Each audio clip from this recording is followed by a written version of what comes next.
Welcome to the Jehovih Chronicles with your host, Cosmon Cal.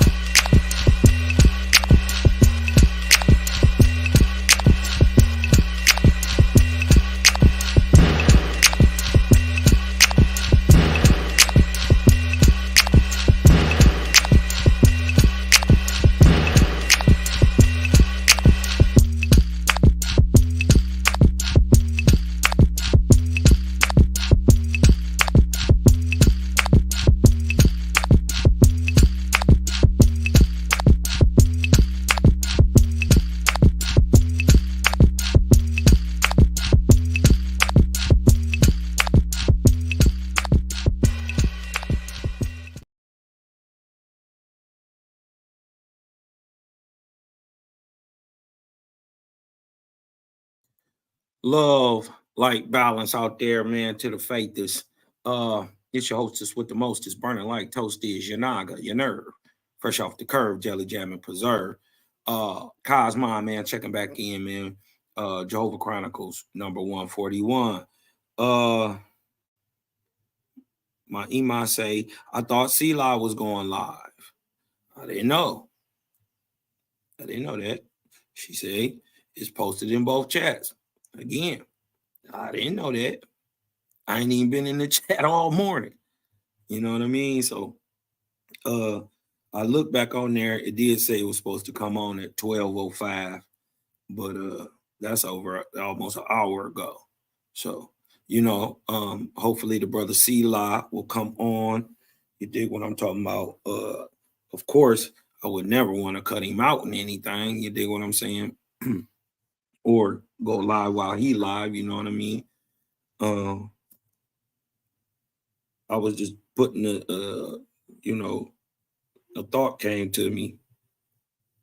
And so I put the lesson together real quick, and I just wanted to bring it forth. I didn't know that anybody was going live or anything, you know what I mean? Looked like he was bringing the recap to what Daryl Cosmon just did on my channel the other day. So with that being said, you think what I'm talking about? Before we take a step back, let's progress a little forward, right? Now, one of the things that I always found dope about OWASP, right? Like one of the real interesting points of OWASP is the fact that, right, OWASP says it's not immaculate, right? Now,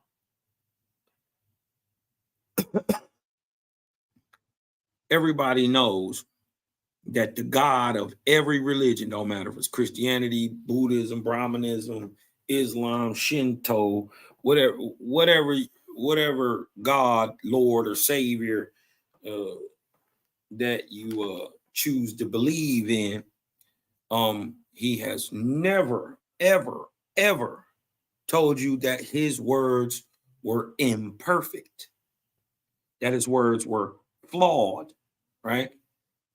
You know, he's always told you that his words were infallible, right?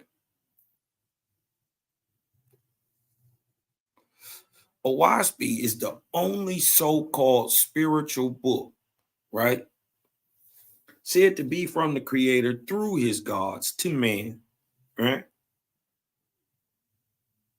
that actually admits that the book isn't perfect, that these are not, in a sense, perfect, flawless, and infallible, because the simple fact and objective truth about it is that no book, including OWASP, could be perfect. There is only one thing perfect in all creation, and that is the Creator himself, itself,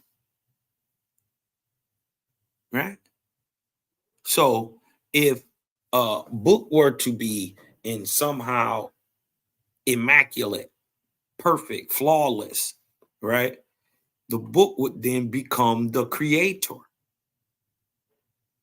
right?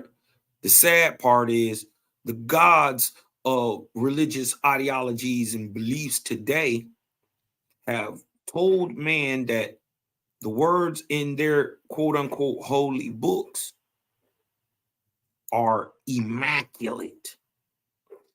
They couldn't possibly be wrong, right? That they have all the knowledge in it.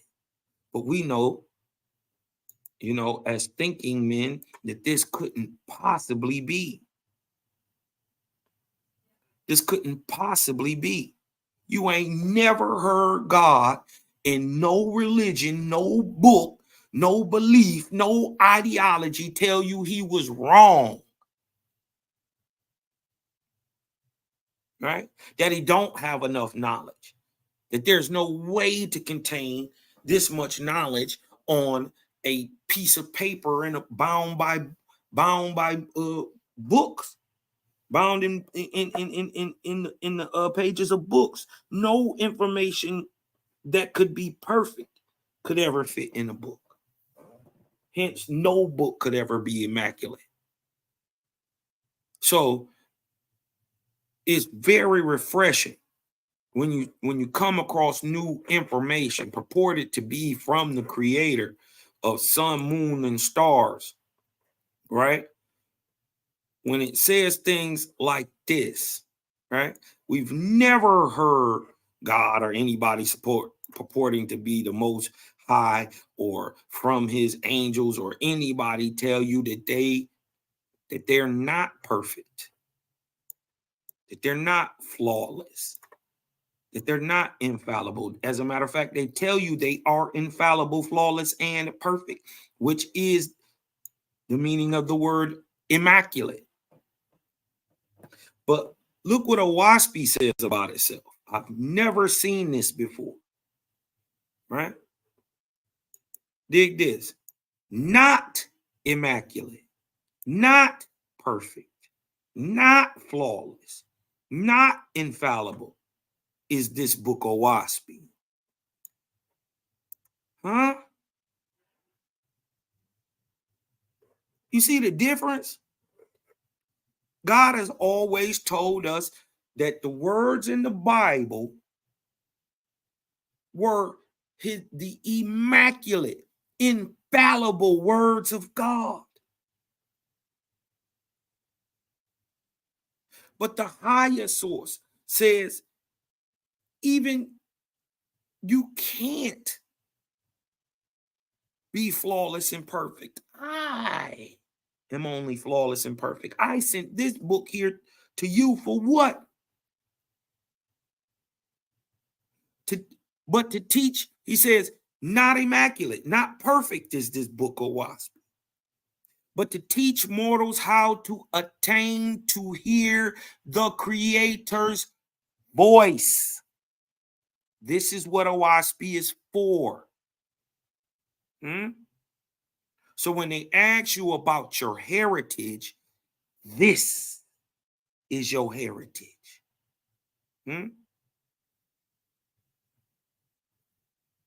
Your forefathers have always spoke to the higher angels, have always tapped in and spoke with the ancestors and got direct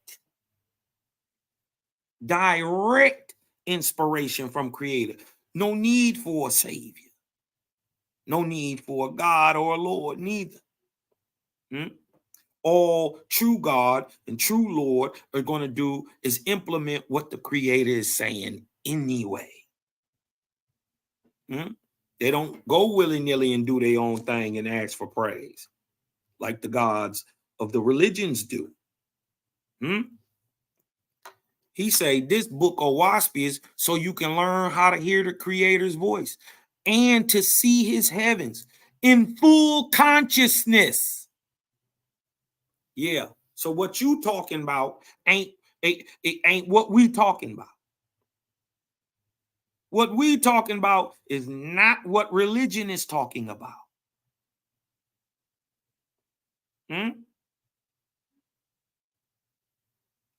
He say, if you can see the heavens in full content, ain't no drug. You don't need no drug. You don't need no prayer, no meditation, none of that. He said, I'm gonna teach you to attain to hear that voice, right? Which men of darkness call a conscience.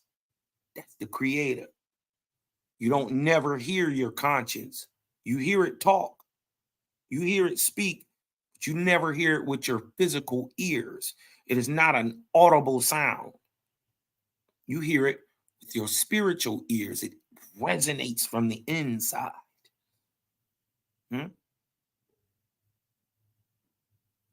And to see his heavens without no drugs, without no trance, without no mediumship, no spooky, in full consciousness, like when driving down the street,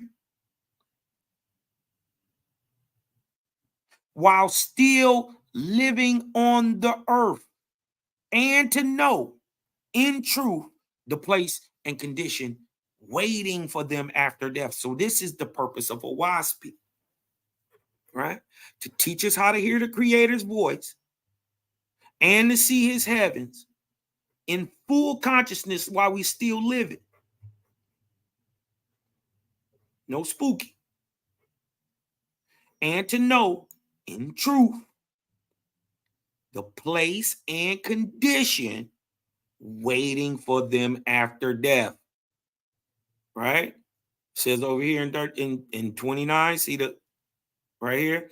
That is that the purpose of writing Owaspi was to produce the perfect book, was not to produce the perfect book, but to show mortals how to attain to hear the creator's voice, see his heavens, etc. Right? So let's be real. Have y'all ever heard of a book where God tell you he not perfect? Right? If you heard of a book where God tells you there's somebody higher than him and that he's perfect and that he's flawed, right? He's imperfect, right? He's fallible, just like men. If you've ever heard of a religion and a God say that before, hit me with a 1. But if you've never, like me, ever heard a God admit to being flawed, admit to being imperfect, right? Hit me with a 2 in the chat. I've never seen that, right? This is when I knew Owaspi was going to hit different, right? I knew Owaspi was going to hit different. Brown liquor don't ice, shout out. K-Go, TYK, Dreadful. Now what? Mama Chi. Everybody need our Mama Chi. My imams have always been better than your imams. Shout out to Uhuba Lifestyle. My imams always been better than your imam. Huh? Shout out Elijah 7, man. Everybody coming through real quick, man. Y'all sub, like, share, man. Share the live out to your family and friends, man, because it be real. Right? Oh, the premise. The premise is perfect imperfections, right? Brown liquor, no ice. In this religious indoctrinated society, through the Bible, through Quran, through the Buddhist, Brahminist text, whatever, have you ever in your life heard the God admit that he was imperfect, that he was flawed, that he was infallible? Or did the God tell you that he was immaculate and that these words in this book were the words of God and they were immaculate also? Right? We showing the perfect imperfections in that nothing but the creator, but the great spirit could have ever been, right? I ain't never heard that neither. So now we go into a book, this new revelation, this new higher light, right? And he's saying, nigga, this book ain't perfect. I never heard that.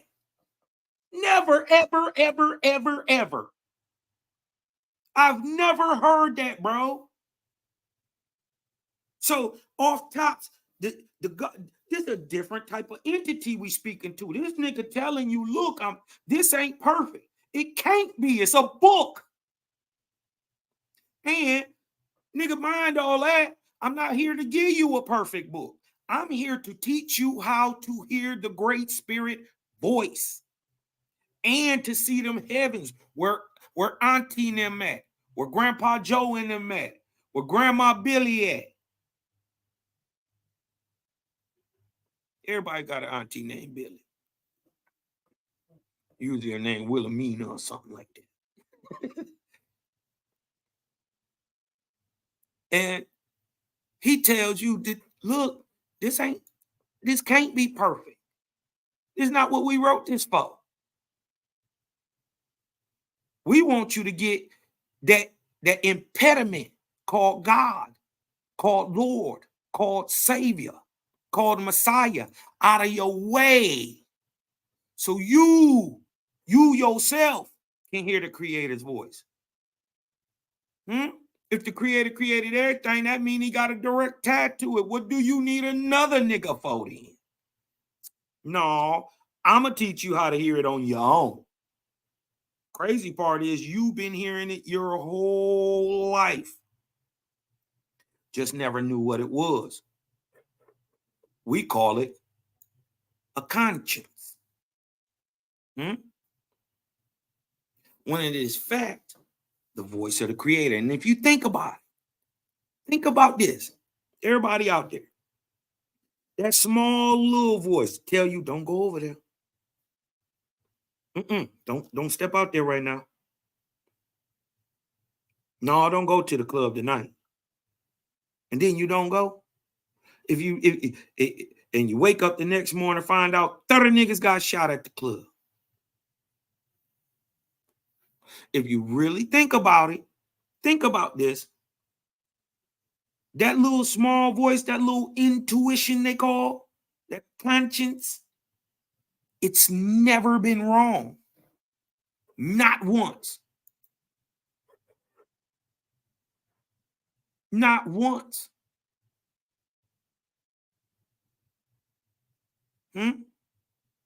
What they don't understand is that is the Creator. It ain't even you. They call it subconscious.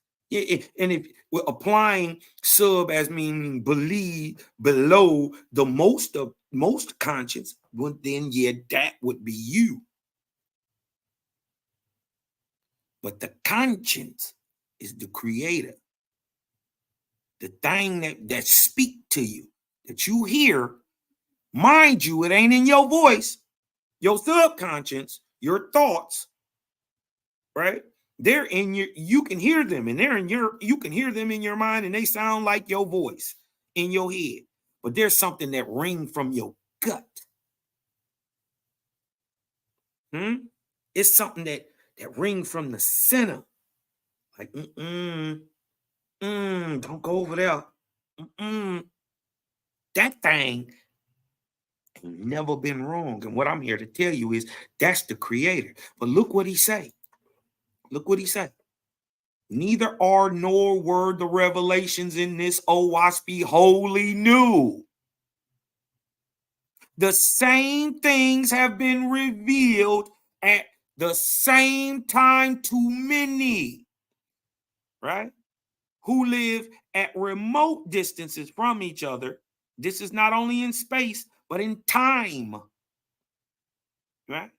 But who were not in correspondence till afterwards. So this is not only saying this has a double meaning, right?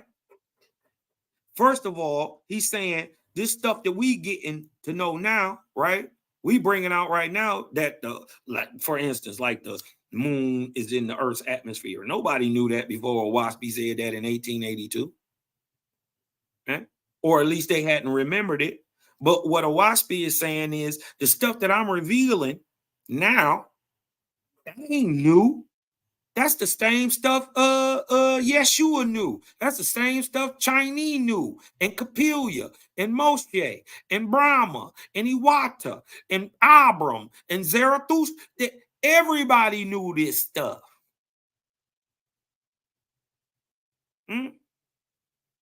But this is not only about what, in comparison to us, to the ancients. Look what it say right here. The same things have been revealed at the same time to many. That's even today. Why do you think you here? To prove it, right? Watch this. And I'm gonna prove this statement objectively right here. That the same things have been revealed to at the same time to many who live at remote distances from each other. But who were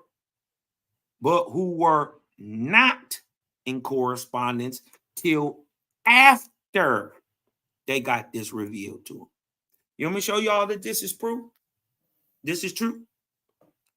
There's 4 horsemen, right?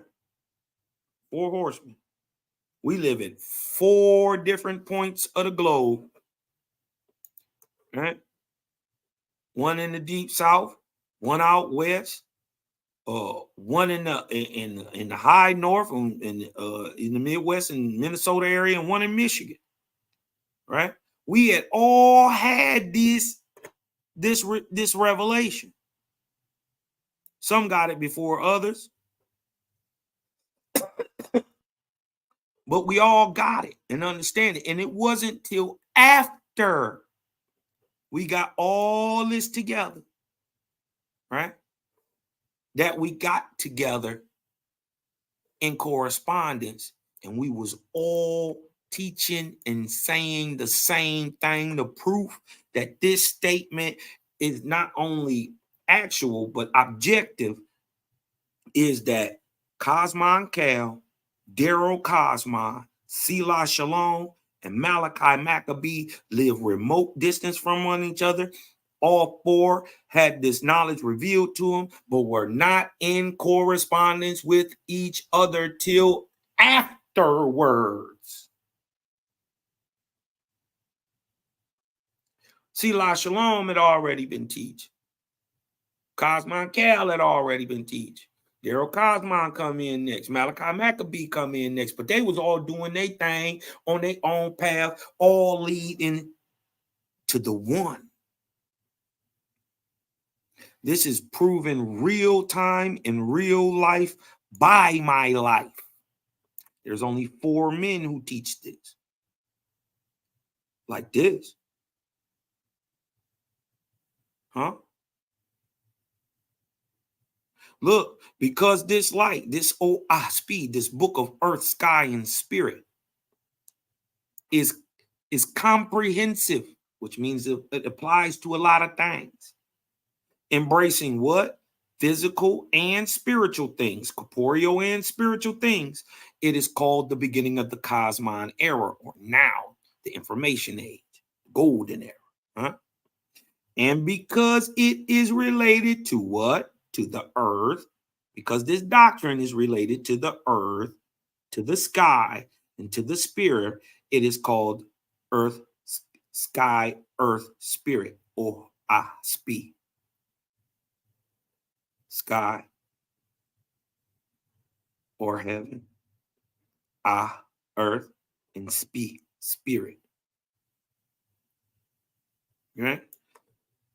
This is, and so let me go show you, because see, as a faithist, we don't just rely on what no nigga is trying to tell us. We don't give a damn it come out of Owaspy. We know a nigga hand touched this. So you got to check everything. But see, Owaspy dope because it lets you know, nigga, you got to check everything. It ain't perfect. Right? And let me show y'all an example of this. See, you ain't gonna never get a religious mind to show you that. Say, like, for instance, they will rationalize their God telling them thou shalt not kill, and then in Exodus 20 and 13, and then turning around and telling you in the book of Samuel to smite the Amalekites utterly, to kill the men, the women, the children, and the suckling babies, right? A real one to say, oh, wait a minute, wait. That's a problem. That's a contradiction, right? That's a contradiction.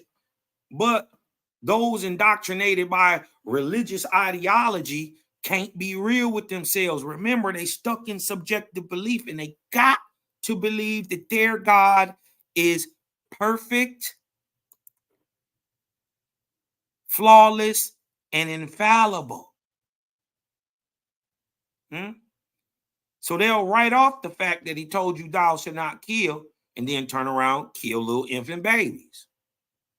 They'll write off the fact that he tells you don't kill the righteous, the just, and those who have not sinned. Then he turn around and tell you Samuel killed the children and the infants. It's an obvious contradiction for anybody who is willing to be real with themselves. But you will never see nobody in any religion do what I'm about to do. Let me show you what Owaspy is talking about. Now, this is the index, right?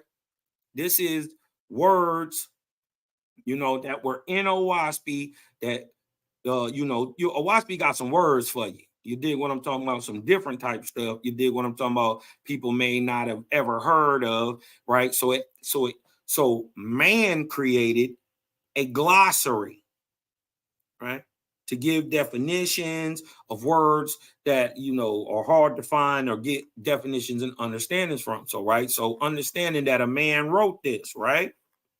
So anything could be flawed. So let me show you a flaw, right? See, Owaspy ain't fake. It ain't trying to be something that it ain't. It ain't trying to take nothing from you. It's trying to reveal something higher to you. Right? Let me show you where it's not a lie per se, but it's wrong information being added in by man. Right?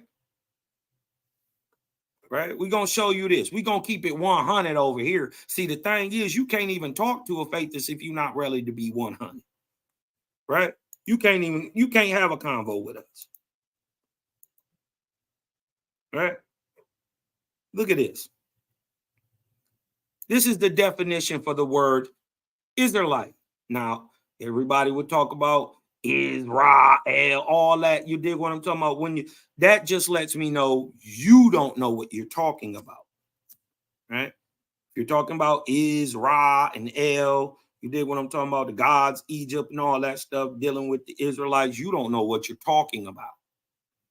Because the word is Israelite, is Zerlites, or Israelites, or Israelites, right? Let's get into the definition, right? And I'm going to point out where it's wrong. And I'm going to show you in Owaspy that it's wrong. And then Owaspy expose it all. But remember, this is added by a man. And I'm going to show you everything right. And then I'm going to show you what's wrong. Israelites. The beginnings, look, of the Israelites was the combining of two peoples. Did you know that? Did you know that? Right? They are the tribes of the Iz and the Zerl tribes, both of them Shemitic.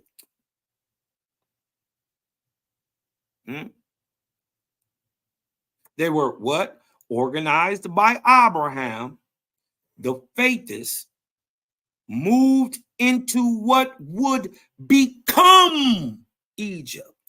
It wasn't Egypt already when Abraham got there. As a matter of fact, don't matter if you give it 3150 for the founding of Egypt, or you give it 3050, like I do, 3050, right? Or you cut it in half, 3100, however you want to do it, right?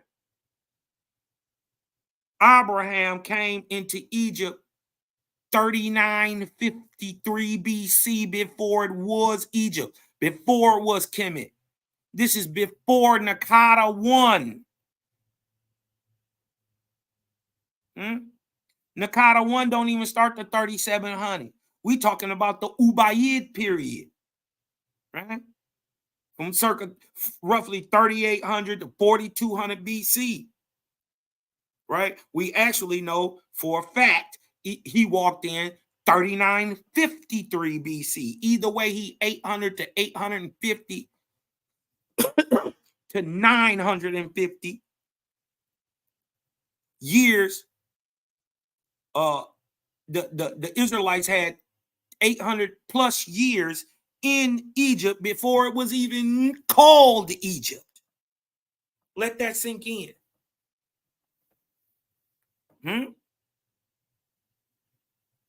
The tribes of Zerl and Is was organized by Abram. They moved into what would become Egypt. And they were called Israelites. By who? The Egyptian. This is why the word Israelites is 100% an Egyptian word. And this is where y'all get y'all Israel, all that, because you understand that it is an Egyptian word, but you don't know it's Egyptian for Israelites, the tribes of Is and Zerl, not Isis, Ra, and El. Now look, Moses led them out of Egypt. True. I ain't got nothing to. I ain't debating nothing. You know, Cosmo, I don't care what nobody say. If you wrong, you wrong. Right? I don't care if nigga I tell God to his face. If he wrong, he wrong. Moses led them out of Egypt. And they settled in North Arabia. Look, which they say is the Middle East. And they called their new land Israel.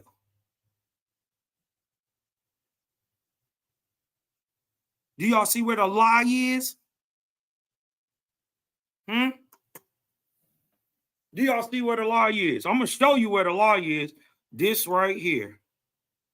Now, this is in truth. They did go through northern Arabia. Arabia is Africa. Right?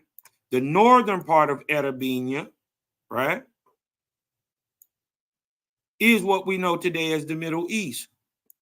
But I'm telling you, Owaspi telling you, God telling you, Creator telling you, these people walked through northern Africa, continental, right? Not the Middle East. Remember, they came from the Middle East, running from war, famine, drought. Why would he go back? And then it would, and when you really know history, that's an impossibility for them to ever have walked. First of all, they saying it took 40 years. But I'm going to show you this is wrong. That the Israelites did not, I repeat, did not go back to the Middle East. Well, what you saying, Cosmo? Who is them niggas in Israel? Who is them niggas in Jerusalem, in the Levant? Those are your Leviticans, your wannabes, your Jews. They're not Israelites. And I'm going to show you that the real Israelites was with Moses. Remember, Moses led them out of Egypt, right? And they crossed North Africa. They didn't settle in the Middle East. Anybody who went back to the Middle East is a fake nigga. He's a wannabe. The wannabe word, the wannabe Israelite is called a Levitican, a hanger-on, a usurper, a wannabe, a Jew. These are the people who end up in the Middle East trying to make a land called Israel. When it was never a land, it was always a people. Huh? And even more understanding, it is what the people did, because Israel means praiser of the Great Spirit. But let me show you that the true Israelites could have never went back east where they came from. Watch this. Let me show you. This is what the religious won't do. They won't source up. Because even though WASPI itself showed that claim that them people being, you know what I mean, that's lazy scholarship. You dig what I'm saying? Not that I think Ron Palmer and them would, but they had an idea that they thought that the modern day white Ashkenazi Jew was the Israelite. No, he's not. Right? So this is the pre-birth of Moses. We're going to show you that the people who end up in the Midwest, in the Middle East, right, are not Israelites, right? Remember, Moses was created to do what Creator told him to do, to bring the people out of Egypt. Let's see if they went east. Watch, right? This is the book of the Arkaban, 4 and 11. Let's get into it. It says, so, my son, this God of Jehovih, has raised up to you, O Lika, 3 men, right? So, the son, right, is God. It's not the Father. God is the Son. So are you. So are you, Goddess. Right? But look what's happening. These raised up 3 men, right? The God of Jehovih is named Lika. Right? He's raised up 3 men. Their names are Capelia, China, and Moses. Right? They are the fruit of the 6th generation in the lands of their fathers. So this gives us a time, right, of the preparation it took to birth a man like Moses or like China, who Chinese or who China is named after, or the great prophet of India called Capelia, right? Also many times mixed up with the so-called Buddha, right? Sakaya is too, but anyways, that's a little later. But look, they are the fruit of the 6th generation. So 200 years, right? They are the 6th generation. If you don't know what if you don't know why 6 generations, is 200 years, you better get in a WASPy. A generation is 33 years. 6 times 33 is 198. Every 100, every 99, you add 1.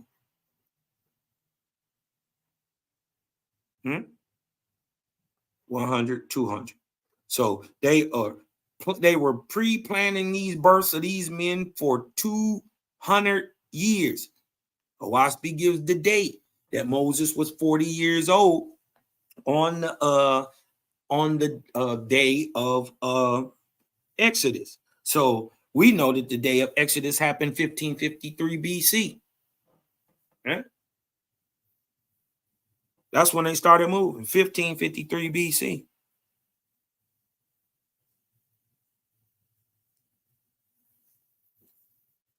Right? So that makes Moses being born in 1593 BC. So from 1793 BC to 1593 BC is 6 generations worth of time. And breeding took in from the lands of their forefathers, Moses, Capillion, China, or Africa in the Middle East, Africa, India, and Russia, and China. Right? And they are of a 200-year generational span of genetics of the faithists in these areas. Right? They are the fruit of the 6th generation in the lands of their fathers, and they are of the faithists in me. Holy men, wise. Right? Ain't this dope to know that 3 of the greatest prophets are of the people who have faith in the Great Spirit? That's us today. The remnants of the Algonquins. You gang. You, the ones who are standing by the Creator today. Right? The ones saying, no God, no Lord, no Savior. Creator only. Ain't it good to know that these holy and wise men are from your stock? Which WASPy says today in America, this faithless stock, this remnant of this faithless stock is called the Algonquin. Remember, it's only 4 of us that bring this out. Every one of these Algonquins is a nigger today. Let that sink in. So, what was Moses? What was Capillia? What was China? They also tell you that this China nigga looked just like Moses and Abraham. Big, dark, copper brown, long, dark, coarse hair.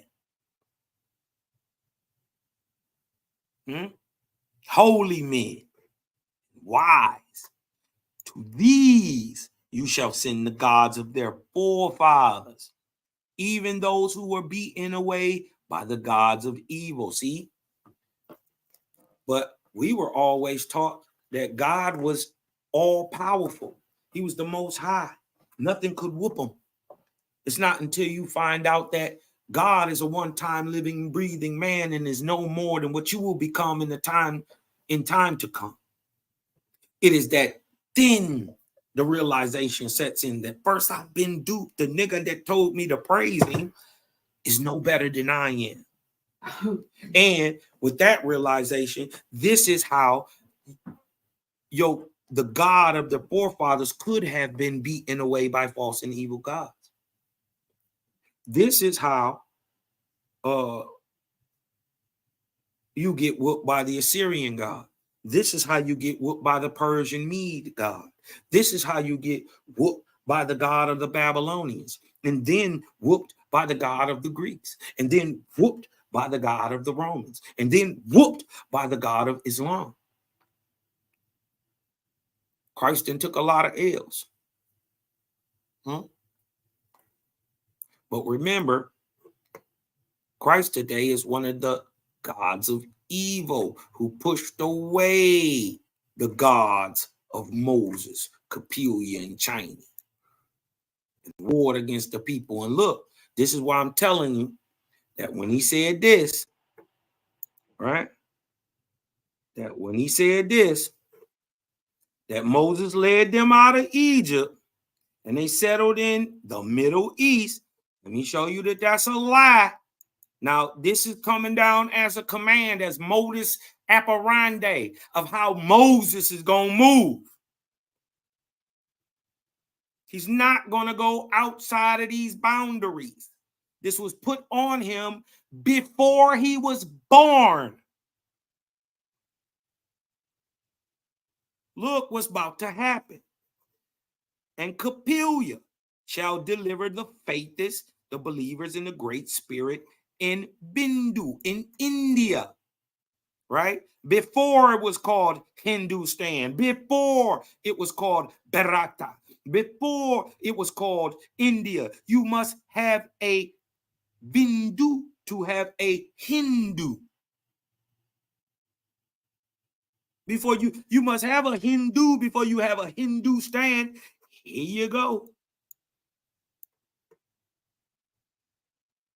Capelia shall deliver the faithless of India. Did you know that they had a great prophet that got them together in India? Did you know that? And China shall deliver the faithless of Japheth. Japheth is what we know today as Russia and China. Right? And look, this is how we know it's no book can be immaculate. No book could be perfect. Not even OWASP is perfect. And I'm showing you. Nobody is, they ain't got no pastor that'll show you this. You ain't got no preacher that'll show you the flaws in their books and then say, yo, that's off. But let me show you it's off. But let me show you why Cosmon's saying it's off. Look right here. And Moses, right, shall deliver the believers of the Great Spirit in where? In Egypt. And watch this, though. And you shall also put this upon Moses and his people. What? He shall lead his people westward. If you see that they didn't told Moses, right, that they didn't apply this thing to Moses and his people, that when he taking them out of Egypt, they are going to go westward. Hit me with a 3 in the chat.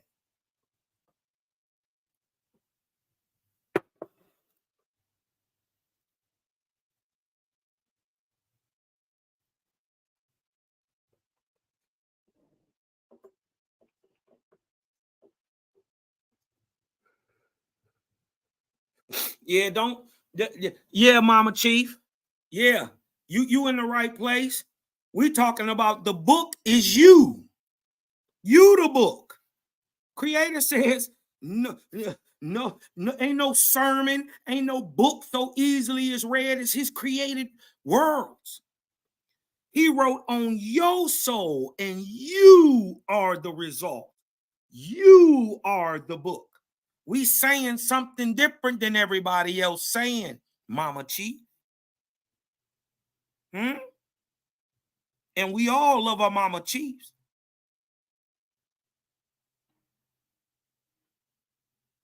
We saying something different.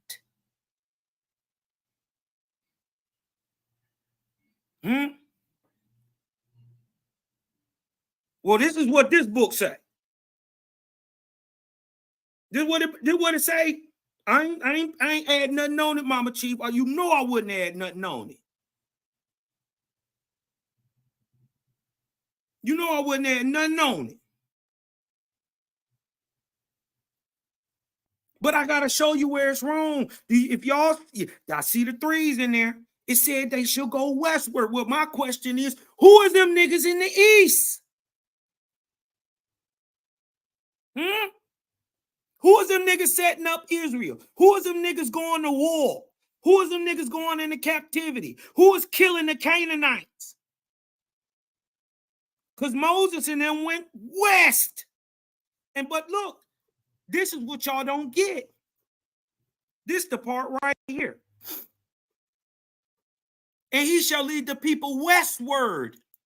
Now, mind you, these are not African people. For those who stuck on race and colorism and all this shit, these are what has been delivered to us down through time as your Asiatic black man. These are Shemitic people. But out of that Shemitic or Persian stock, which is what that means, the Negro of the East, remember, Ham birthed all the dark races except the Negro. Right? There is a Negro of the East, just like there is a Negro in America. We call them Indians. They Indians of the East. And y'all both praise the Great Spirit, and y'all genetically similar. And then Jaja said, look, and he shall lead his people westward, and their heirs after them shall go west. So who is them niggas in Jerusalem? Yes, westward till they circumscribe the world. We not talking the same thing. He left out of Egypt till they circumscribe the world. Where they gonna go? How long you gonna give it to them? Remember, this only took 4 years, 207 days, not 40 to walk 2 miles.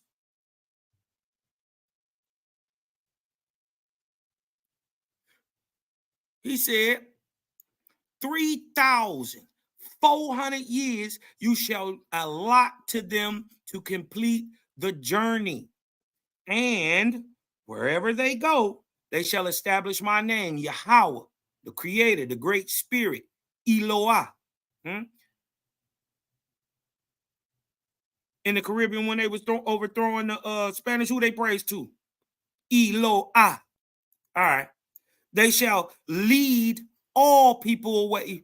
They shall lead all people away from all gods. And to believe in the Great Spirit, the great I am. And look, and when they have carried my name to the west coast of Guatemala. If you thought America was the oldest name this is why you need to be here. Trying to claim you an Indian, you don't even know your Indian heritage.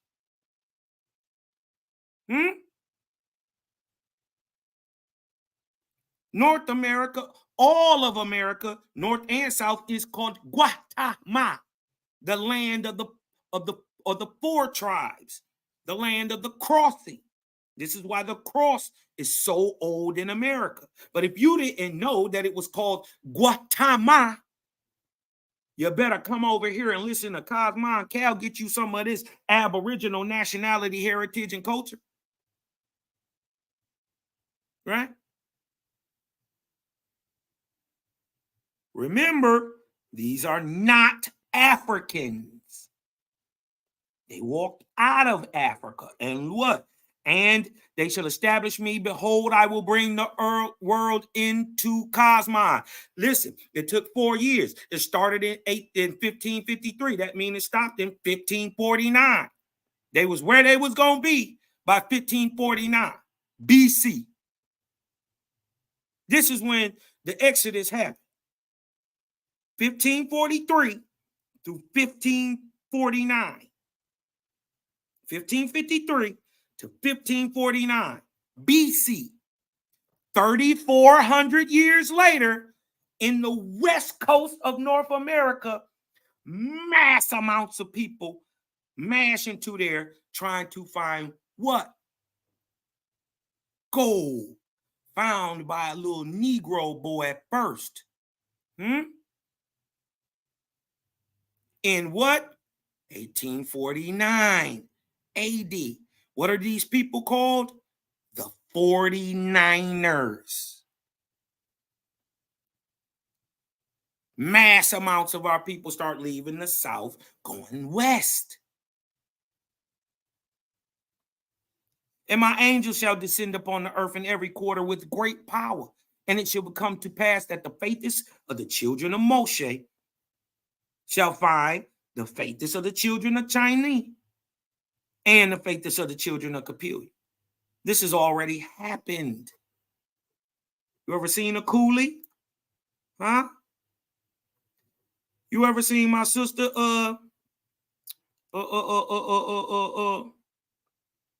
Sister Freedom? She got them little Asian eyes with that chocolate dark skin. But she telling you she an Indian.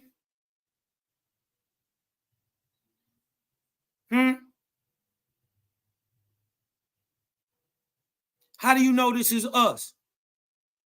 And all these people shall cry out in that day, no God, no Lord, no Savior. It's only us doing that. It's only us. Right?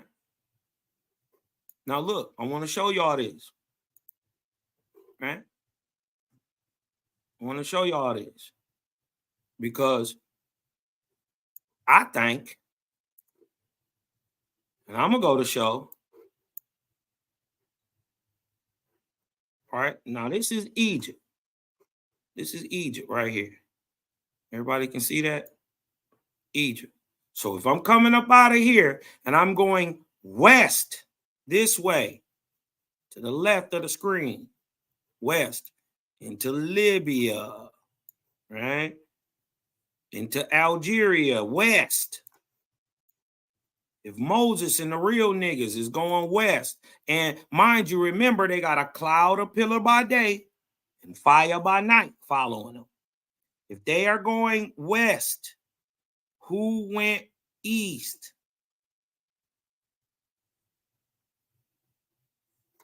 Right? Hold on. They said they split the reed sea. What is the sign of Ethiopia? It is the reed. 3 reeds for the land. Right? Remember, what did Moses do? He stood on a great rock, a great mount, and watched the people passing. That mount is called Casablanca today. So yes, or the white rock or the white mount, right? So Waspy explains with roughly 3.75 people, 4 million came out of captivity. Well, roughly 3.5 million walked all the way west to over this way to the Soudan, or the house of light, the house of the Jews. This is the Soudan, not Sudan down here. It's something different. Not Sudan, Soudan. Dan means light. The Soudan is this region in northern western Africa. This is the house of light, or the house of the Jews, because they went west. Right? Okay, hold on, let me show you.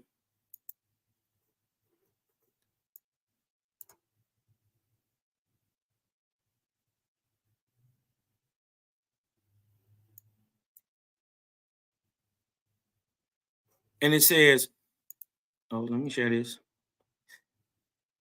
And all these people shall cry out in that day, no God, no Lord, no Savior. For my hand shall be upon them, and their words shall be my words, but they will proclaim me, the great spirit, the ever-present Yahweh.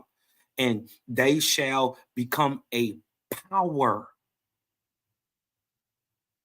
And they shall become the power of the world, and shall establish peace and put away war, leading all peoples in the way of peace, love, and righteousness. Huh? Right? Hold on, let me show this again. Right? Now you walking with 3.5 million people. Look where Israel is from Egypt. Look, mind you, this is the Sinai Peninsula is Egypt also. All this. All the Sinai Peninsula, anciently, and Egypt is all one area. Right? If you saying you had to cross here to walk up here, right? Would that take 40 years? It takes roughly 90 days, right, to walk from New York to LA, right? That distance from Egypt, right? From Egypt, when you're walking from this New York, Cairo, and this would be LA, would be Tunis.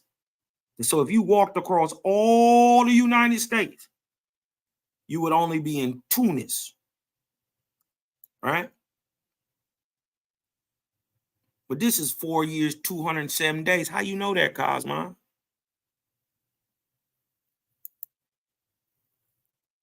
Right? Let me see. Let me show this.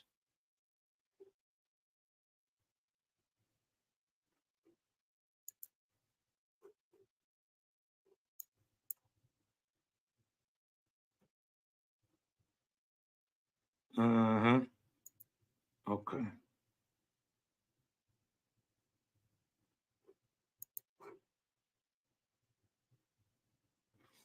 How do you know? Right? I'm gonna show you where the 40 years come in. Right? Look, it says the creator brought a strong wind and divided the waters of the sea. Now, mind you, they're trying to tell you and explain to you right here that he split just this, the Red Sea. But it don't say red in the Bible. It says reed, right? The sign of the reed is actually Ethiopia. That it stands for the land. 3 reeds in a row stands for the land, right? And when we look anciently on maps, this is the reed or Ethiopic Sea, now called the Atlantic. Now, remember, he said he's going to give you 3,400 years to complete your journey. But if this was just split, I doubt that this will be remembered roughly 4,000 years later, 3,500 years later. But if you split this, if you split the Atlantic, so let's just say it takes about a year, year and a half to get to Morocco walking, right? Or 2 years, let's just say. Right? Dragging all them people. Let's say it took 2 years. Right? They saying it took another 2 years to get here.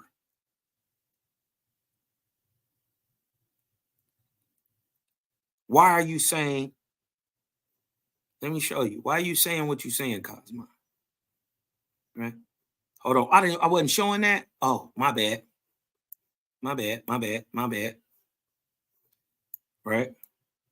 A 3-month walk from New York to America would end you in Tunisia. Right? New York to LA, you would end in Tunisia. So let's give it a 2-year walk with roughly 3.5 million people following it. He stands on a rock and watches the people at the White Rock or the Casablanca, the mountain rock. Right? But let me go show you how long it took. Why is you saying it took that long, Cosmo? Because the Creator brought a strong wind and divided the waters of the sea, right? Remember, hold on, let me show you, right? They're saying he split this little, let me make sure y'all can see that. They're saying he split this little region right here called the Red Sea, right? And this was remembered for 3,500 plus years. I'm saying, first of all, you already admitted that up here, way up here,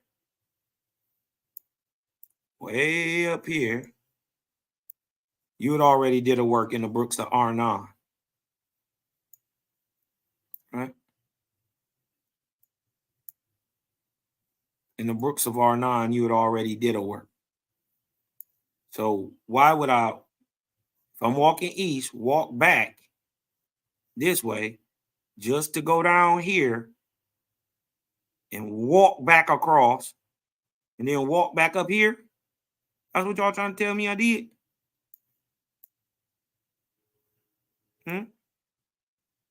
Mind you, Succoth is already in Africa. It's not over here. It's over here. It's on this side. Right? So to get this way, remember Moses did a work at the brooks of Arnon. So he would have to do this, which is the headwaters of the Suez Canal, the brooks of Arnon, right? He did a work there. And then he walked into Egypt, then came across here to the Suez Gulf, or better yet, they said he went to the Red Sea, way down here. And he walked. Look, this is what they're trying to tell us. That he did a thing up here, then walked down here, and then split this to walk back in here. Just to walk right back up here to Jerusalem. So he's saying he did a big loop like this and walked back. We just seen Jaja said, nigga, go west. And don't stop going west. Don't stop going west. Watch this. Don't stop going west till you reach California. Huh? Where they found gold. 3,400 years exactly. After he told you that it was going to be a mass importation of people to the West Coast, all screaming at Jaja, talking about getting their bread together because they didn't found gold in San Francisco. Niggas went out there. Wasn't no slaving. No. These men was finding gold working. Indentures and stuff like that, having jobs. He said, I gave you 3,400 years to leave Egypt. How much you want to bet that it take just about 40 years to walk from Egypt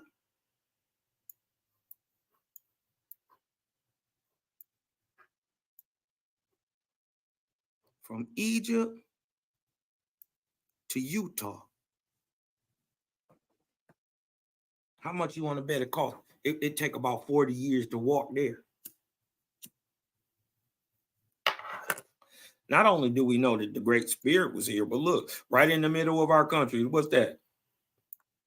What's that right there? Right in the middle, smack dab middle of the country.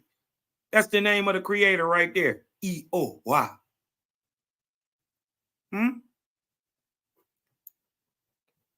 Look at the places. What about Meshi? Gan. Gan means man. Meshi is Moses. This is the land of the men of Moses. Meshi Gan. Go a little west.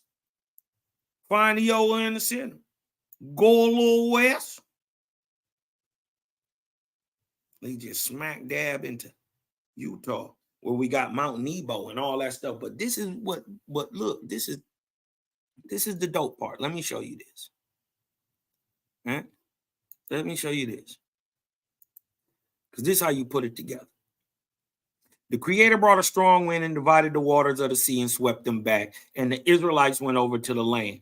But Pharaoh's army, who were in pursuit, were caught in the flood and the tides and were drowned. Thus the Creator delivered the Israelites out of Egypt, and Israel believed in the Creator and in Moses and in Moses, his servant. Now look, from the place Succoth, right, continental Africa, to the other side of the sea, a pillar of cloud preceded the Israelites by day, and a pillar of fire stood over them by night, right? And the people looked, and everyone saw the cloud and the light. I want somebody to show me anywhere, ever, anybody mentioning the people in the east having a light fall before them and a fire at night. Nobody describes it. Nobody speaking on the Israelite in the Bible says they seen it. And it just say it pop up. It don't never say it stop. So by the time they would have got there in Egypt, by their narrative, 40 years later, there should have still been a fire falling behind them at night and a cloud of light in the day. Nowhere is it mentioned in no biblical text or historical text ever in them people in the East in the Bible. It just tells you it's there one time, but it never tells you it stops. Right? And look, the name of the place they reached, right, when they crossed over was Shechomareth. And they camped there many days, right? And from the time Moses began prepare for the migration of Israel until the time he reached Shechomareth, after he split the water where he landed, was 4 years, 207 days. And the number of Israelites who went forth out of Egypt was 3,750,000, men, women, and children. And the number of the other people, who accompanied them was 400,000. So 4.15 million people got up out of there. Israel was enslaved. They said, I'm shaking. Them niggas like, I'm going with y'all. We going with Moses. You ain't about to leave us here, cuz. Right? And look, I'm going to tell you who the fakers are. The people who go back east, the people who need a book to teach them how to live. A book that actually teaches them how to be like you. You ever wonder why we got so many Islamic brothers coming? Why we got so many Israelite brothers coming? Why so many Hindu brothers and Shinto brothers and Confucianist brothers coming to this light? Because you got the great spirit in you. You was doing something different a couple thousand years ago before colonization, a couple 100 years ago, 100 years ago. But let me show you who them fake niggas is. Because remember, it's 3.75 million of these real niggas, these real Israelites, the realists, right? And the number of people who accompanied them was 400,000. And because what? They were of the uncircumcised tribes of ancients. The Hebrews nicknamed them who? Levites. Uh-oh. Do you follow the Levitican law, statutes, laws, and commandments? That's because you a hanger-on. You of imperfect flesh. Your forefathers wanted to be Israelites. This is why you still praising God and Lord today, when the ancient Hebrews, those of Moses' time, only praised the Great Spirit, the I Am.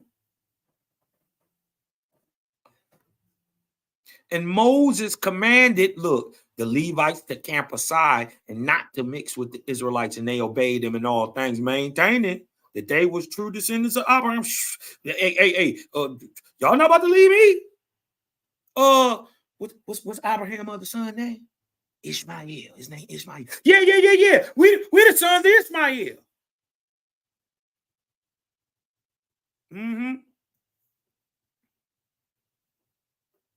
Right? Have you noticed? No 40-day story. No 40-year story. It was 4 years, 207 days from them to get from Egypt to Shekomareth. Well, let me give you my idea on Shekomareth. Right? Shout out my dog OTK. Shout out to all the Gullah Geechee. The Geechee, first of all. And why I say I believe, right? First of all, we know that this is the Ethiopic Sea. There ain't no doubt about that. This is the reed that they're talking about, the North Atlantic Ocean. This is the ancient Ethiopic Sea. Ain't no debating that. But this is where you got to start putting things together. And this is why I called it perfect imperfections. Right? Now, why do I say he landed in the Carolinas? Now, it could have been North Carolina, mind you. Anciently, none of these lines are here that make up the states and all that stuff. None of that is there. Right? I had one of my partners' uncle who is from Florida, who is Geechee from Florida, say that he heard of the name Mereth. Remember, they landed. Where did he land? Right? From the time Moses began to prepare, right? For the migration of Israel, right? Until he reached Shekomareth was 4 years, 207 days, right? But he's in Shekomareth. My first question I ever even asked my boy OTK, who real solid on South Carolina history, right? Was that, has he heard that the Geechees, ever called that area Shekomareth or Mareth or Shekel or anything like that? He was like, he gonna ask. So, but why do I say it's here, right?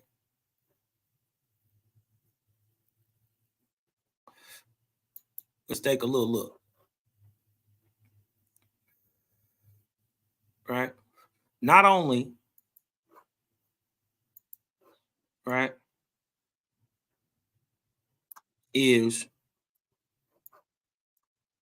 the White Mount in Morocco, and you can draw a line, lead you down here, but why is you saying Shekomareth? Why is you saying this is the Carolinas? Because you got to look back into the story, right? You got to look back into the story. Remember, when Moses gets to where he gets to, he splits a rock, right? Now, I initially thought to look at, the highest mountain, or Mount Pilash, where Mount Nebo and Mount Pilash are. Well, Mount Pilash and Mount Nebo are over here in Utah. Look, here go Moab. Right here. Huh? Pelash and all that stuff is up here. This is Mount Pelash, Mount Nebo. They all up in here. Right? The city of David, Naphtali, Issachar, Manasseh. These are all cities around here. You dig what I'm talking about? Look, Ephraim. I can't make this up. Look, Moab. I can't make this stuff up. This is Mount Nebo. Right here. Right in here. That's Mount Nebo. Right here. So, I bet you it'll take 40 years, but why are you saying they landed here? Because remember, Moses splits a rock.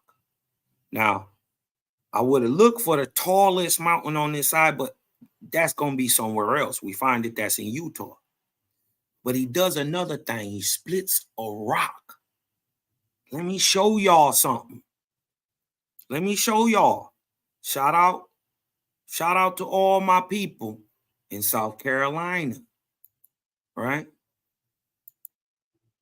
Because I want to show y'all this.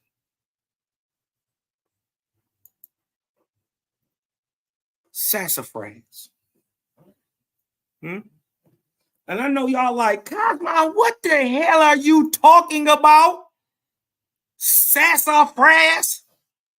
Why are you bringing up sassafras with Moses and crossing over? Now, mind you, the Geechee are the only people who are pure Aboriginal who tell you a story about having ancestors come from across the waters. They the only people on the East Coast who tell you somebody came and dealt with them that gave them some sort of African remembrance or whatever, that they misclaim as African when it's not. And the proof is that they are still named after the Great Spirit, Geechee. Geechee is the name of the Great Spirit in the Americas. So why wouldn't Moses come to them people? Right? He wouldn't have known that. But how do you know where he was? Sassafras. Remember, Moses strikes the rock and he splits the rock to get the water out of it. Guess what that word is? Sassafras. Look, the name sassafras, applied by the botanist Nicolas Monderis in 1659, comes from the French sassafras. Some sources, etymology, claims that it originates from the Latin sassafraga, or saccafragus, which means stone breaking, or saxum, rock, and frangir, to break a rock, right? Not only is sassafras indigenous to South Carolina, right? Not only that, but guess what?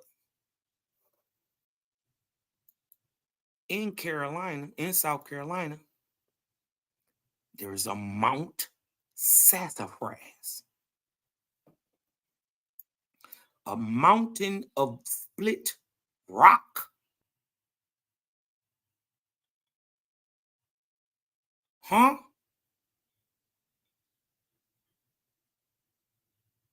See, remember Grandma used to tell us, scratch a lie, find the truth? Well, we scratched this lie right here. Right here. We scratched this lie and started to get to some truth. We scratched this Middle East lie. Right? Let me show you what a Levitican is. So they're going to try to say, Cosmo, you capping. You dig what I'm talking about? We done showed you what they is. We done showed you that they had to go west and they got 3,400 years to do it. And that means you was over here before the slave trade, before colonization, before the later Mayans and Incas. You ever wonder why you ever leaned to some Jesus? You thought it was just because, you know what I mean? Because grandma just taught you that? You thought she just linked to it just out of nowhere, osmosis? No. You was always a spiritual people. Watch this.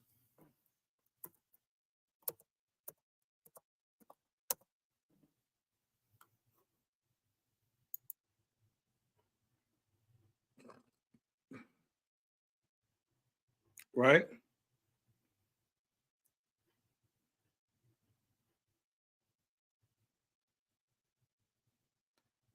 Watch this.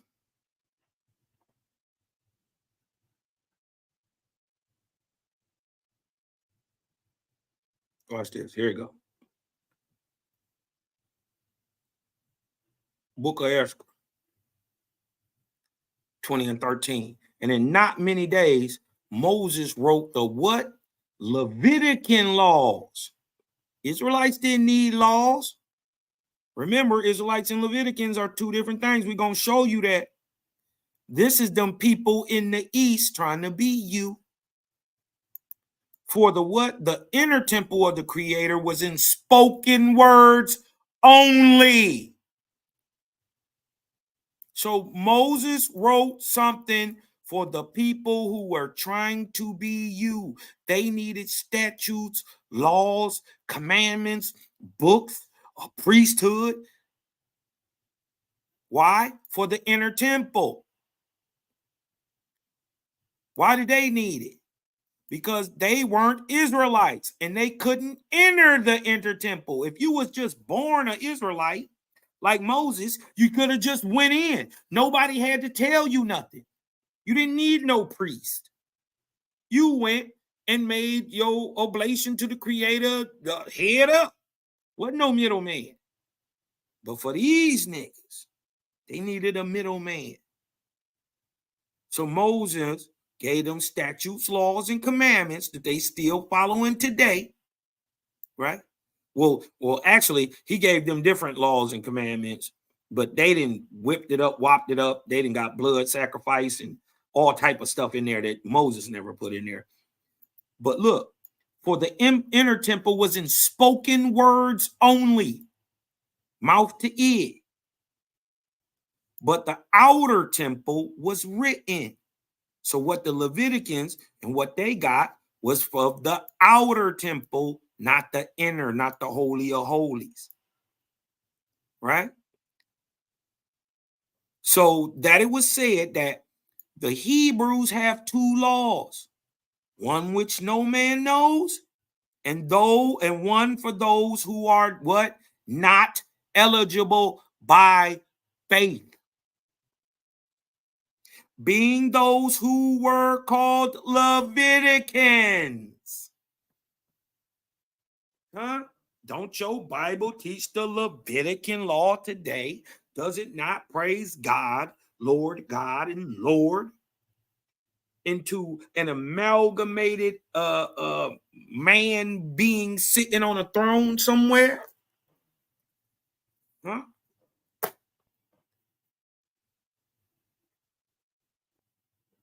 But look, if you was just gonna be a Levitican, a nigga who was gonna act like an Israelite, that'll be good. But not Leviticans in fact. But these are what? Hangers on, wannabes. Huh? Wannabe Israelites. How did you niggas even get here? Who had followed the Israelites out of Egypt and who were, for the most part, had no God, had little judgment. You ain't got no God, the Levitican. The nigga teaching all them laws and all that. He ain't got no God. little judgment, and no learning. I'm not making this up. I'm not making it up.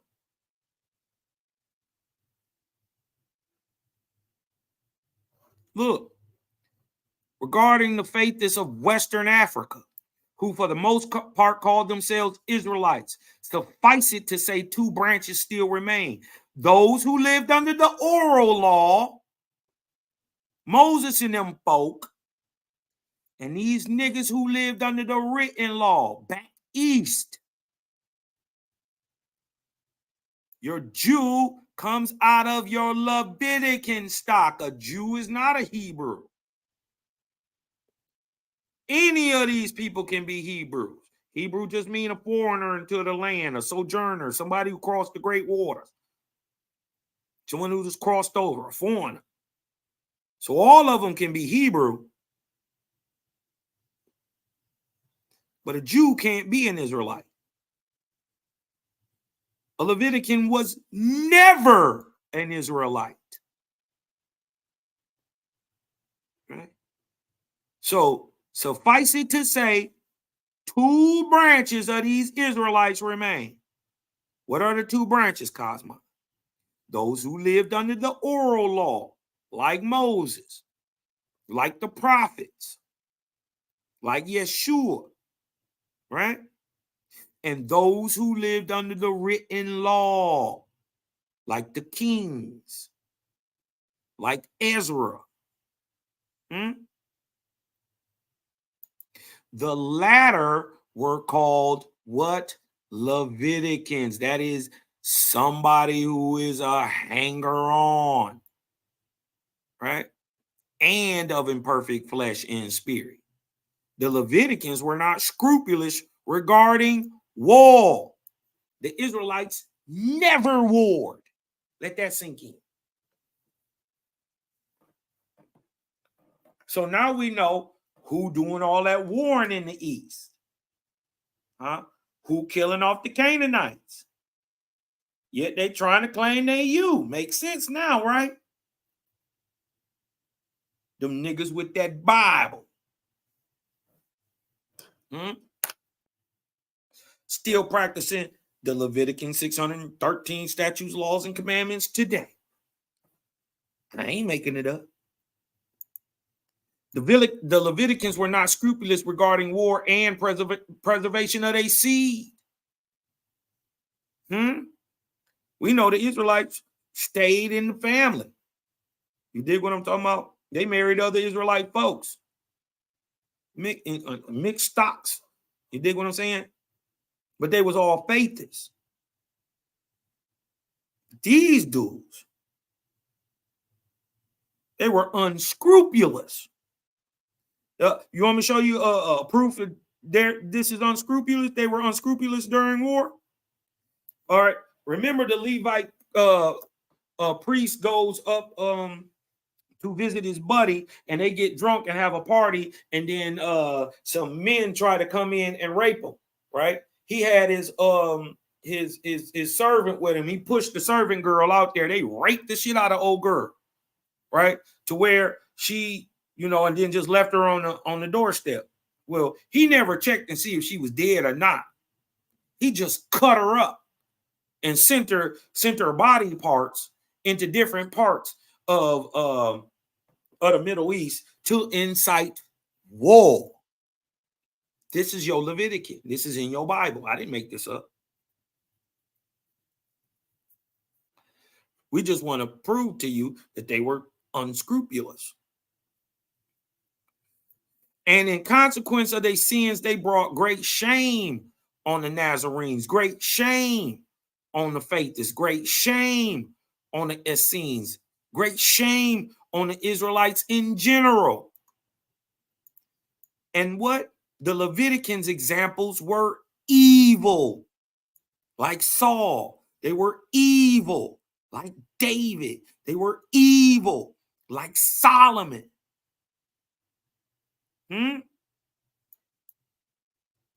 Hit different when you see that Israelites never had a king. So who was he? Who David was running? Who David was numbering to go to war? If it wasn't the Israelites, they were Leviticans, wannabe Israelites. Remember, Moses and them is West. They in America. They in Checkin, huh? He didn't already split sarsaparilla, right? And let me show you why I say it's there, right? But let me get back to these Leviticans real quick, and I'm gonna show you why I'm saying sassafras has something to do with it. The Leviticans were not scrupulous regarding the preservation of their seed, and in consequence of their sins brought great shame upon the faithless in general. And the Leviticans examples were evil, and they gained in numbers faster than the Oralites. When they say Oralite, remember they had a oral doctrine that was not written. Remember, they had those who lived under the written law, those who lived under the oral law. Those who lived under the oral law, the Israelites, were called Oralites because their doctrine was taught orally. The Leviticans worshiped the Great Spirit under the names Lord and God, like they do today. Look, as for Moses and them, the real Israelites that went west, right? So-called, because their doctrines were taught, doctrines and teachings were secret and only spoken, being taught orally, man to man, woman to woman, right? The Israelites were non-resistance. They own nothing, giving all things to the heads of the community, right? The rabbis, for all public good. But you never see these people poor. There ain't no up, ain't no down in communal living. Everybody got it. Look, what? Their practice, our ancient forefathers' practice, was love, harmony, doing righteously in all things, and trusting in the Creator, whom they worship under the name Jehovih. Right in the middle of our country. I keep telling you, these your cousins.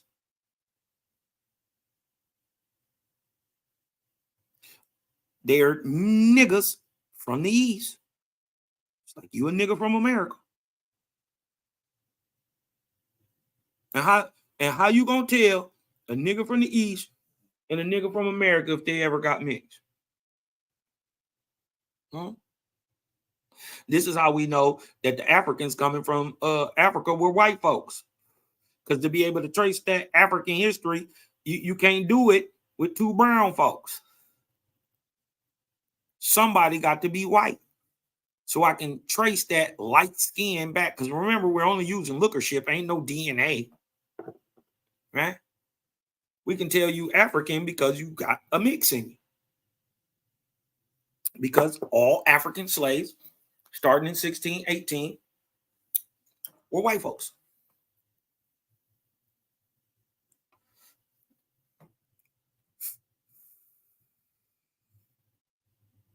Huh?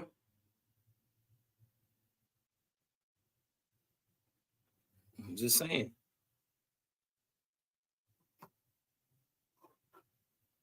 All right. Why you say that? Why you say sassafras? Because there's a mountain sassafras here. All right. Let me show y'all something real quick.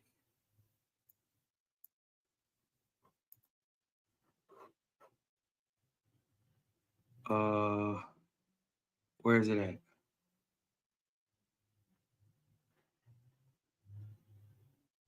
Where is it at?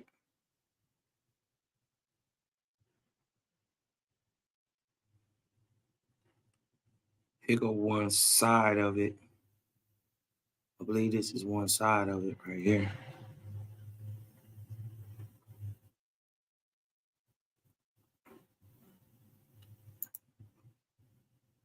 Called the sassafras. See the great split? But there's another picture I want to show you. On Mount Sassafras also. Hold on, it's another picture I want to show y'all. It's the other side of this. Watch this.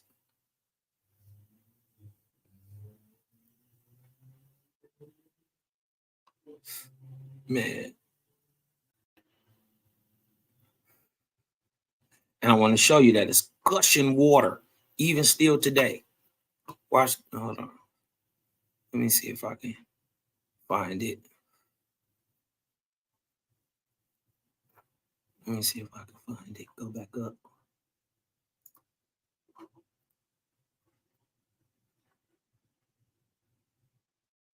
Oh, wow, man. I wanted to show this tab to you.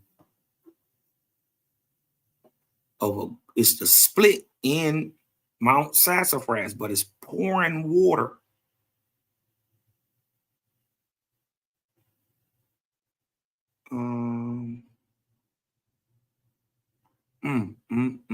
Where is it at? I just pulled it up too. But I got to get my dog OTK up on here to build on some of this South Carolina history. We can get some of them good Geechee folk down there, and we can put this stuff together, or we can put it to bed. Either way, I'm challenging it. I'm not agreeing with nothing. But until it suffice me, you dig what I'm talking about? Don't nothing matter. You see what I'm saying? But remember, discernment is key. You know what I mean? Discernment is key. You got to be able to perceive the line of light, even in the best of lies. Right? Even in the best of lies. That's not it. Man, where is this thing at, man? This is peeing me off real quick, man.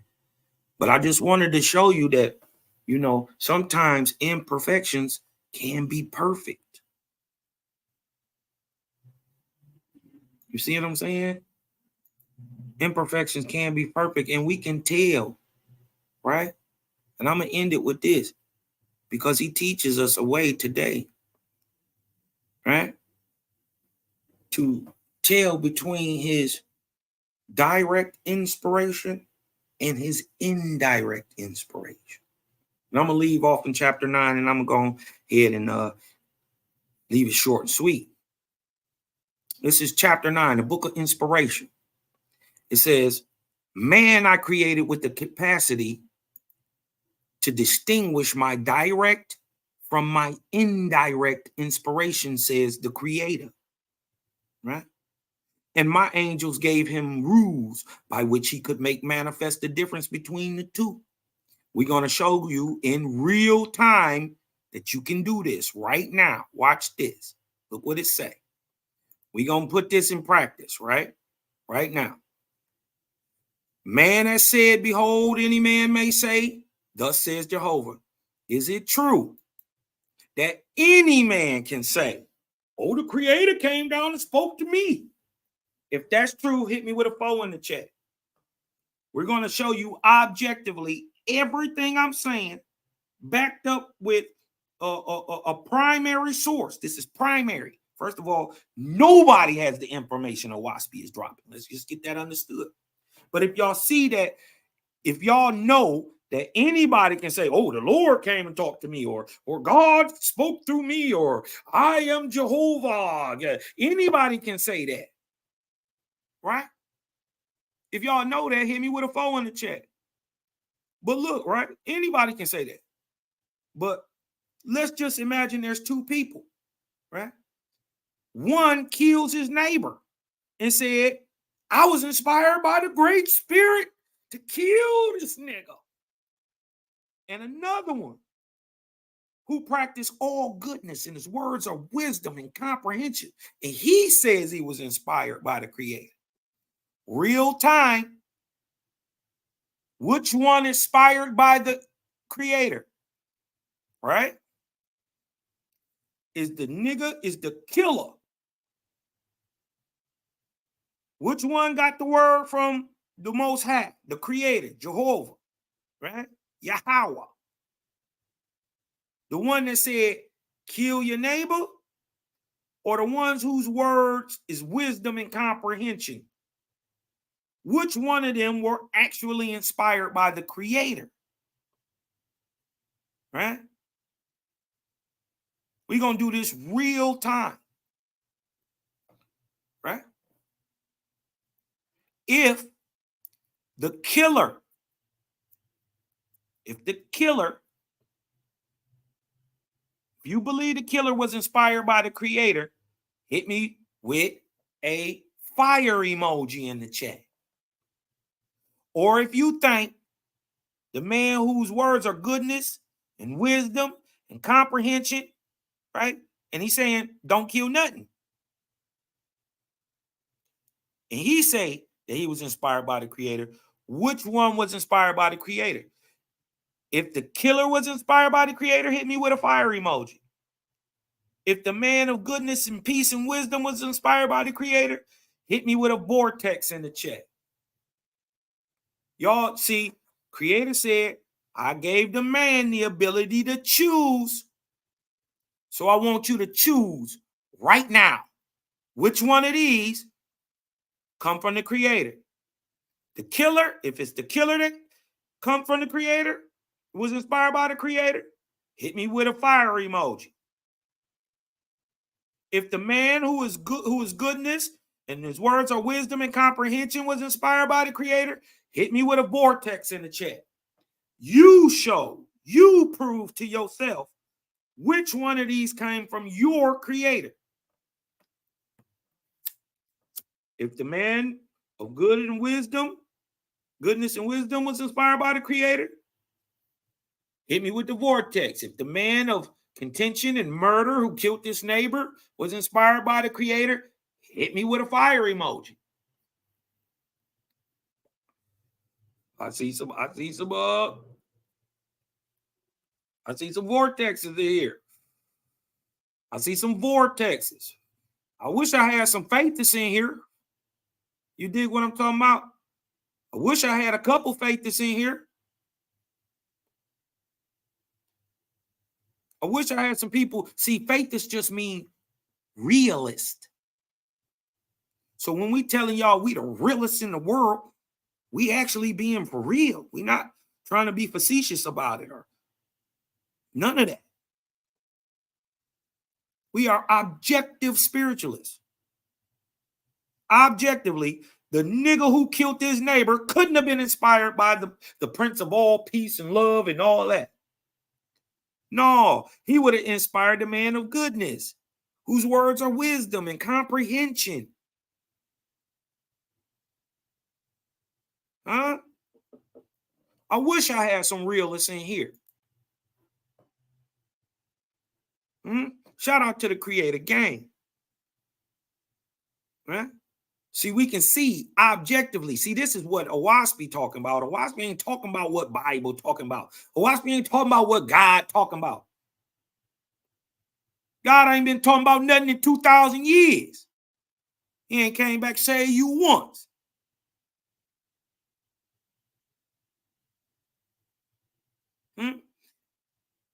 Now, true God coming back today saying, man, look, you've been praying the Lord's Prayer for 2,000 years. You've been asking for Jehovah's kingdom here on earth. Well, who ready to build it? See, this is objective. Not just praying in the sky, hitting your knees every day. You got to prove who you is. You prove who you is by your deeds. Look what the Creator say. I say to you, old man, in this I gave you liberty. Therefore, judge for yourself as to which came from me, right? The goodness, the wisdom, the comprehension, and which came from man's surroundings or shaitan. What? The murder, the killing, the death, right? Which came from the surroundings and which came from the Creator. Huh? You choose, you judge. And by your judgment, you will be judged. If you think it's cool to kill and murder, okay.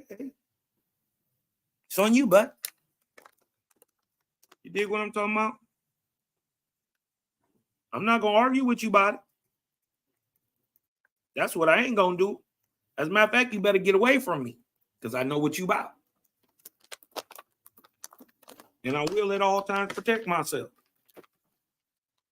So, indeed, I will protect my family and I'll bust hell wide open. You dig what I'm talking about? To protect them. Just is what it is. I'm not perfect as a faithist. I'm not gonna sit up here and fake in front to y'all like I'm holier than holier than that, just because I stopped eating meat. And man,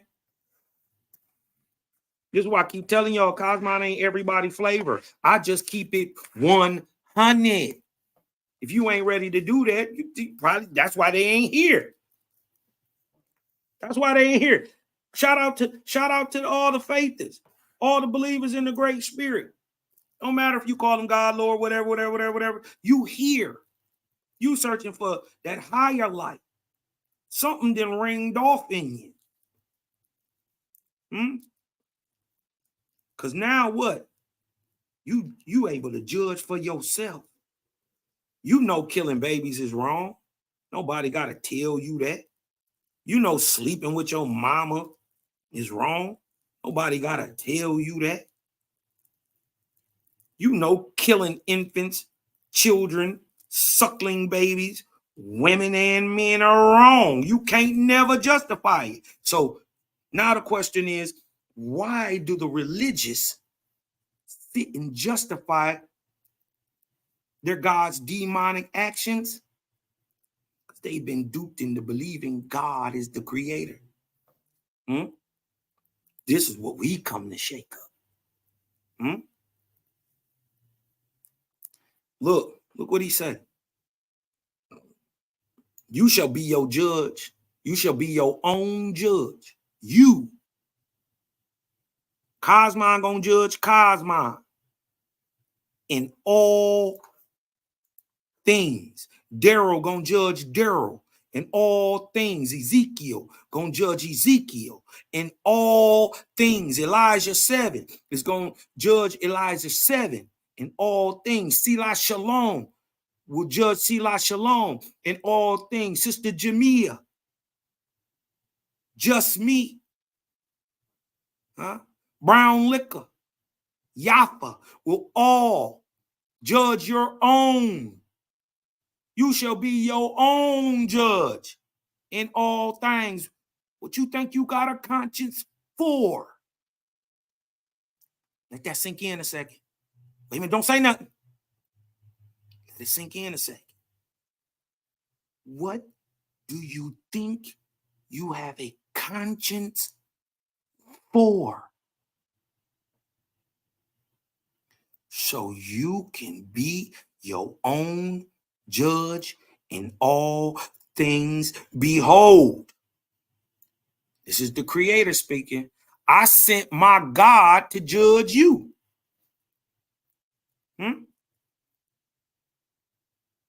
But you shall also judge the judgments of your God. Dang. And then after that, you shall judge yourself in the same way. Because remember, true God is following the way of the Creator. He ain't going to put nothing on you more than you got to. You dig what I'm talking about? Nothing more than you can bear. And you going to judge yourself by that. God, you going to judge. He said, I sent God to judge you. But you going to judge the judgment of God to see if it's right. Ain't that fair? And afterwards, so they know it's going to be right. You're going to judge yourself in the same way that I told God to judge. Right? And then look what he say. Look what he say. Look at all this liberty. Look at all this freedom. Look at all this emancipation. Look at all this organization. It's the flow. Freedom, liberty, organization, and emancipation. This is what it means to be gangster. This is what's hard. Huh? Nothing more gangster than the truth. And when you come in the truth, it make you feel away. And when you feel away, what you gonna do? You gonna do something. You about to move.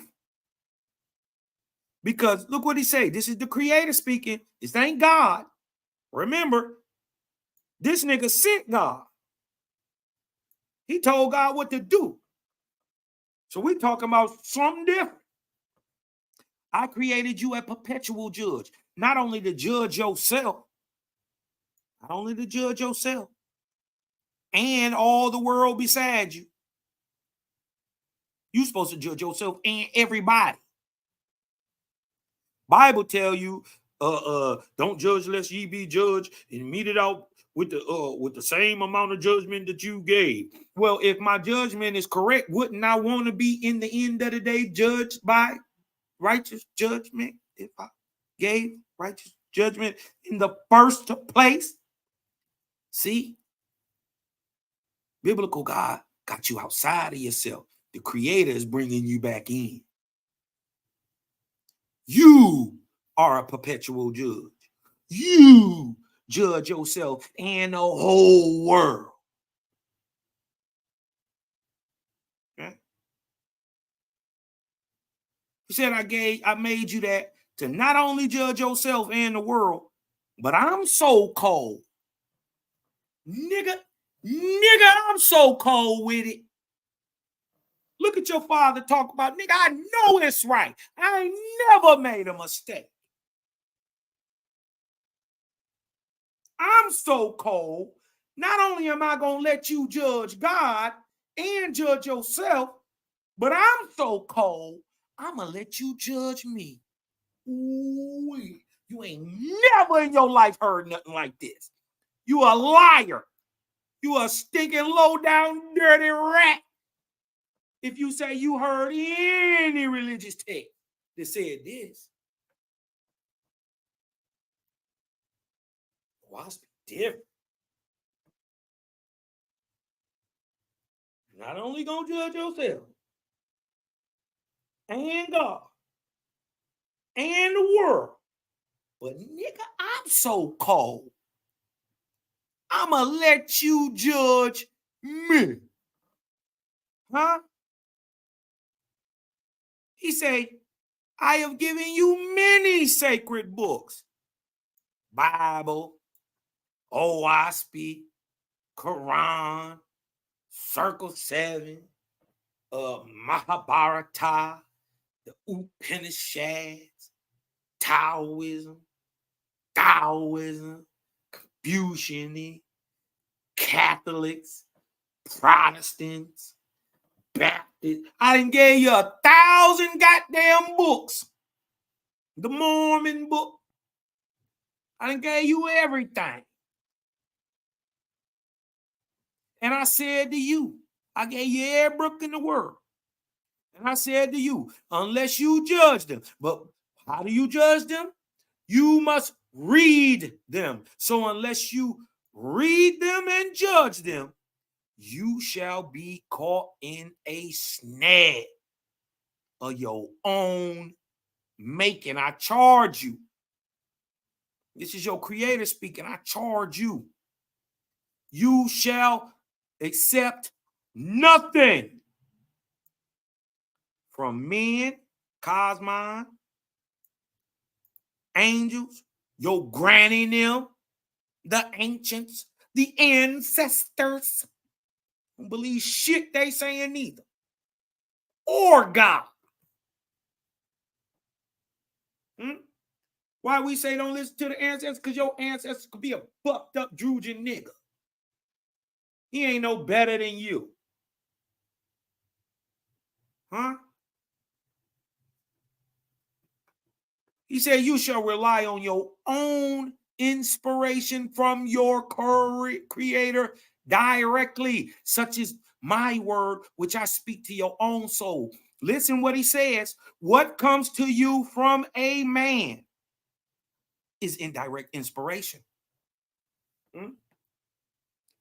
If y'all know that what y'all hearing from Cosma, right now, even though he toting that a wasp, he toting the book of earth, sky, and spirit purported to be the words of the creator. Do you understand that what I'm giving you is indirect inspiration? If you understand that, hit me with a 7 in the chat. Put that super 7 in the air. Right? What comes to you from a man, from Cosmon, from Daryl Cosmon, from anybody speaking, any pastor, anybody. What comes to you from any man is indirect inspiration. If y'all understand that what Cosmon is saying right now is indirect, even though it's out of a primary source. Remember, the book ain't immaculate. Look at this. What comes from angels is indirect. So all your stories about your angels coming down is indirect information. If you know that that's right, hit me with a hit. It's indirect. It ain't straight from the horse's mouth. Gabriel came and told Joseph that he hunched on his wife and got her pregnant. The Holy Ghost came and told him. Holy Ghost came and told him. He said, no, Gabriel came and told him that the Holy Ghost got her pregnant. But if you see now that what comes from angels is indirect, hit me with an 8. Let me blow your mind. Anything or whatever comes from any purported God, don't matter if it's Christ, don't matter if it's Allah, don't matter if it's Buddha, don't matter if it's Brahma. Whatever come from them in their books is indirect.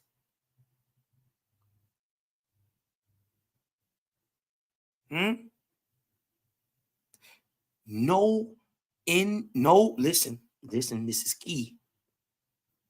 No direct inspiration by me can come to you from a book.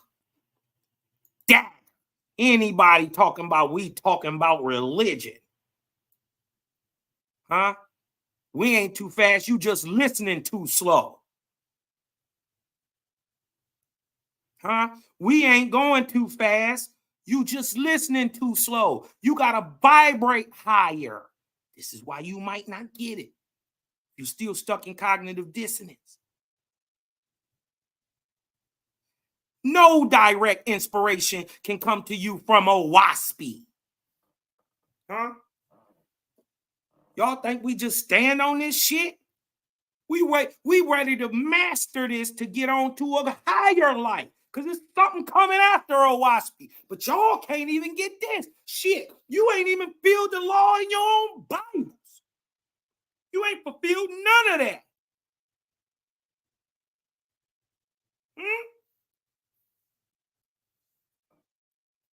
None of it.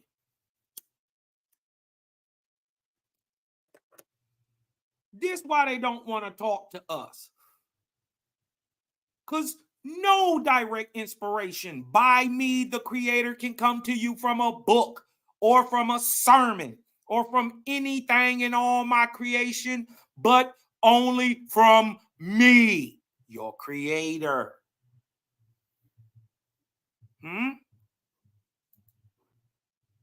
I keep telling you, we not having the same conversation. You talking about the most low, which is the Lord. That is the most low, not the most high. You dig what I'm talking about? The Lord is the most low. He is the lowest of the emancipated ranks of angels. Huh? Look, though one man receives direct inspiration from me, JBN, and he writes it in a book, right?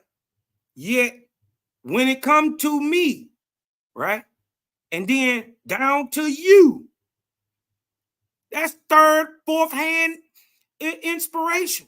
That's not direct. Only what you inspire to, only what sits right with your gut is direct inspiration. Huh? Though one man receives direct inspiration from me and he writes it in a book, Torah, Tanakh, whatever, OSB, Quran, Circle 7, whatever. Yet, when that book, when it comes to you, it is indirect inspiration and is not binding upon you. Right? 613 statutes and laws of the commandments of the Leviticans, who you are not binding on you. Uh-oh. The fear-based doctrine being pumped by the false gods of religion today is not binding on you. How many didn't I expose that whole April 8th? Huh? Didn't I tell you I'm more powerful than your God? Didn't I tell you April 9th was gonna come on, roll around, and nothing was gonna happen? Huh?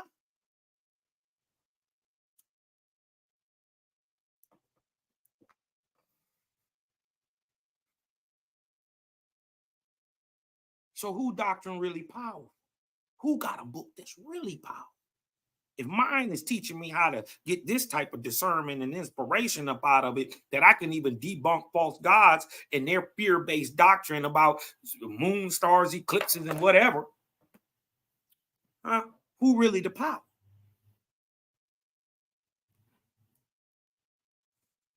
What you find out is there's only one power.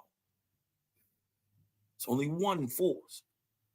That's Jah. Right? It is indirect inspiration when that book come to you, right? And is not binding upon you except only so far as my direct inspiration upon you moves you to receive it. So it's going to be some parts of old Waspy while I'm breaking down, you not even going to get it. It ain't for you. But it's going to be some parts of that, I guarantee it. I've done this long enough.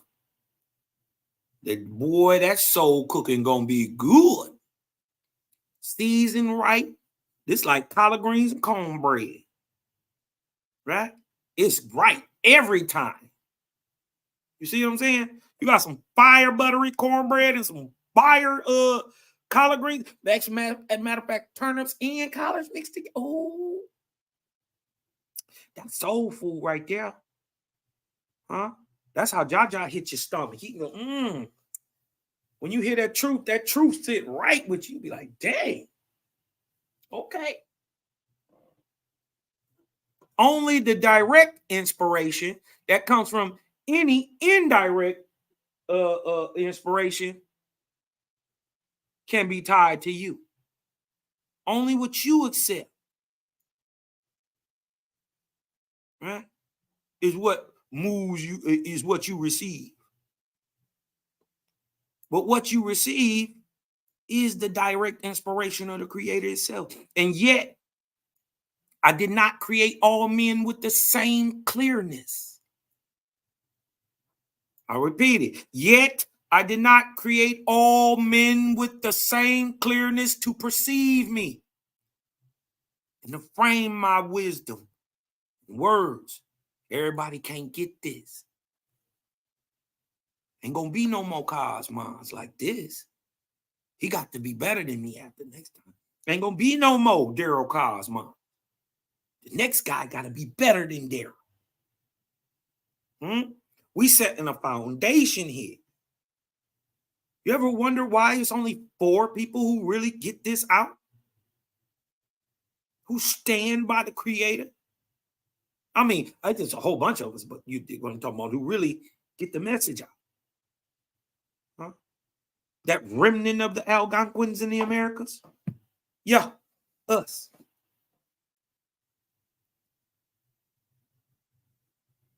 We're all able to take very complex things, right? And make them simple and meet our people where we are. Because why? Because Creator did not create all men with the same clearness to perceive him. And then take what we're seeing and frame it in the words of wisdom, right? So the people who aren't seeing what I'm seeing can perceive it. Not that they're going to get it, but I'm showing them because Cosmo's showing. I ain't just talking.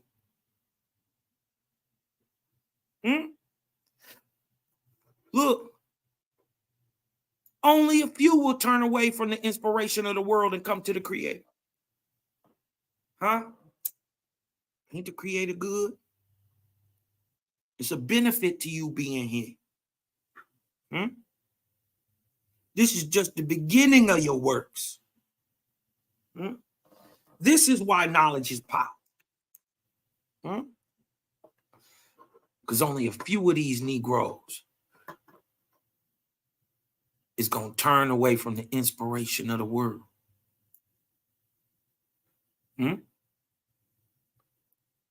Many of these mealy-mouthed Negroes and crackers profess me in words. Huh? How many people since the Creator gang been coming out, you ain't never heard nobody say Creator? Nobody but us. Now that everybody talking about, oh, the Creator.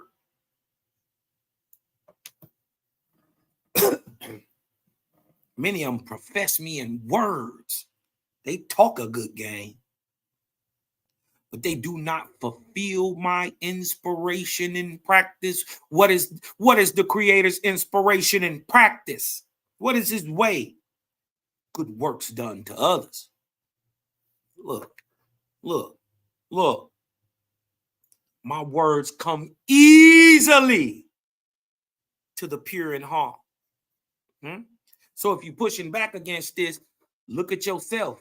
You fucked up on the inside. See, this is why they don't like Cosmo, because I'm going to tell you about yourself.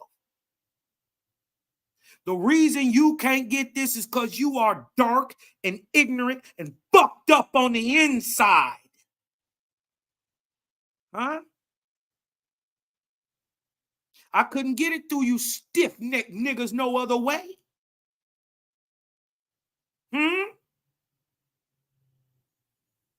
I can't do nothing but hold the mirror up to you. What, you want to fight?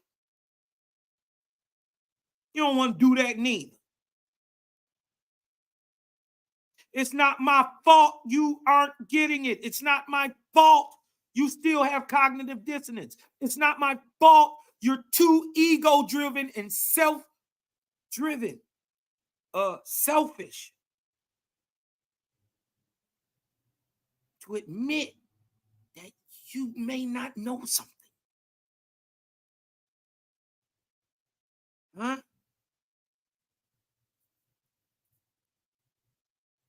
Huh? You've been looking, Ezekiel. Look and you shall find. Didn't the Creator say all shall be revealed?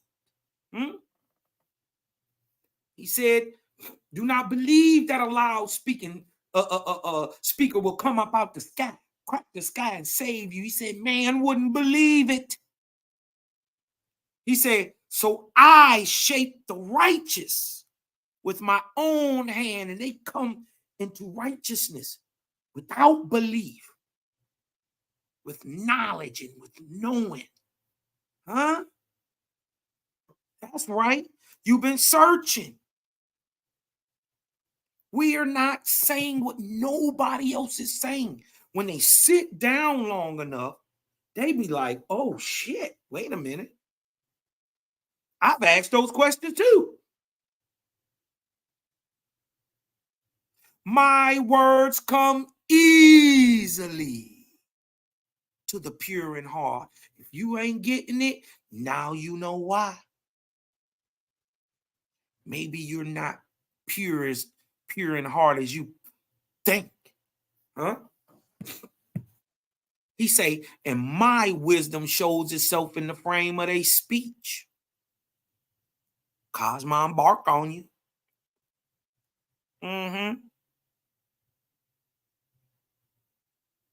Cosmon drop a whole lot of light on you too. I'm just willing to fight you about it. That's the difference. My brother Daryl Cosmon ain't gonna fight you about it. He'll be like, nigga, I'm not even talking to you no more. He just stopped talking to you. Cosmon fight you about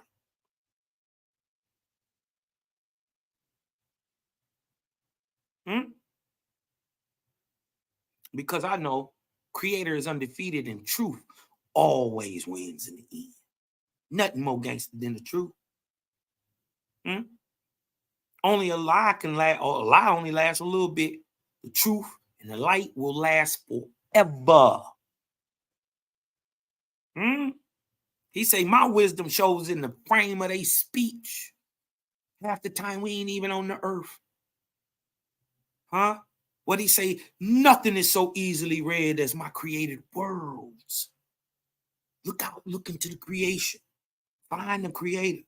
He say, I give them words. Just as I give Cosmon words. Y'all be thinking this stuff come from me. I give them words. When you understand the man is always inspired.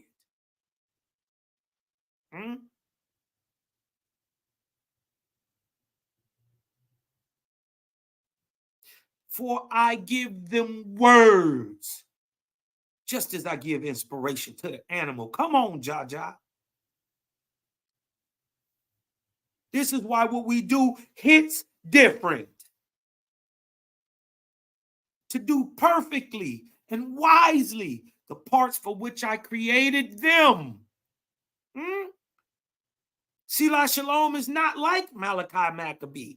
Malachi Maccabee is not like Daryl Cosmon. Daryl Cosmon is not like Cosmon Cal.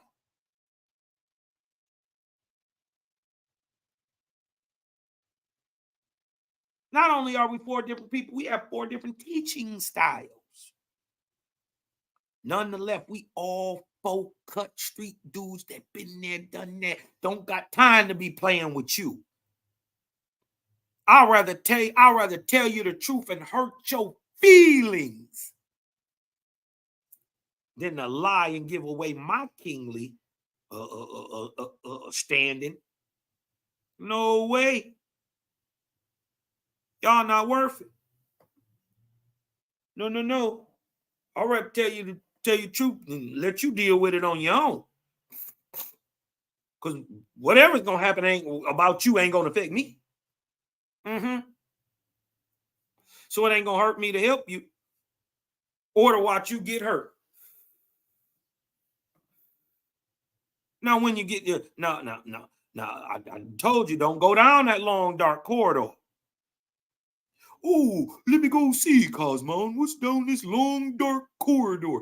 Doop. Nigga hit you over your head 4 times. You got 4, 5 knots on your head. And then you come back looking crazy.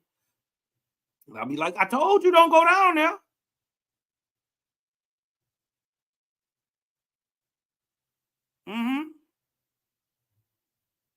Behold,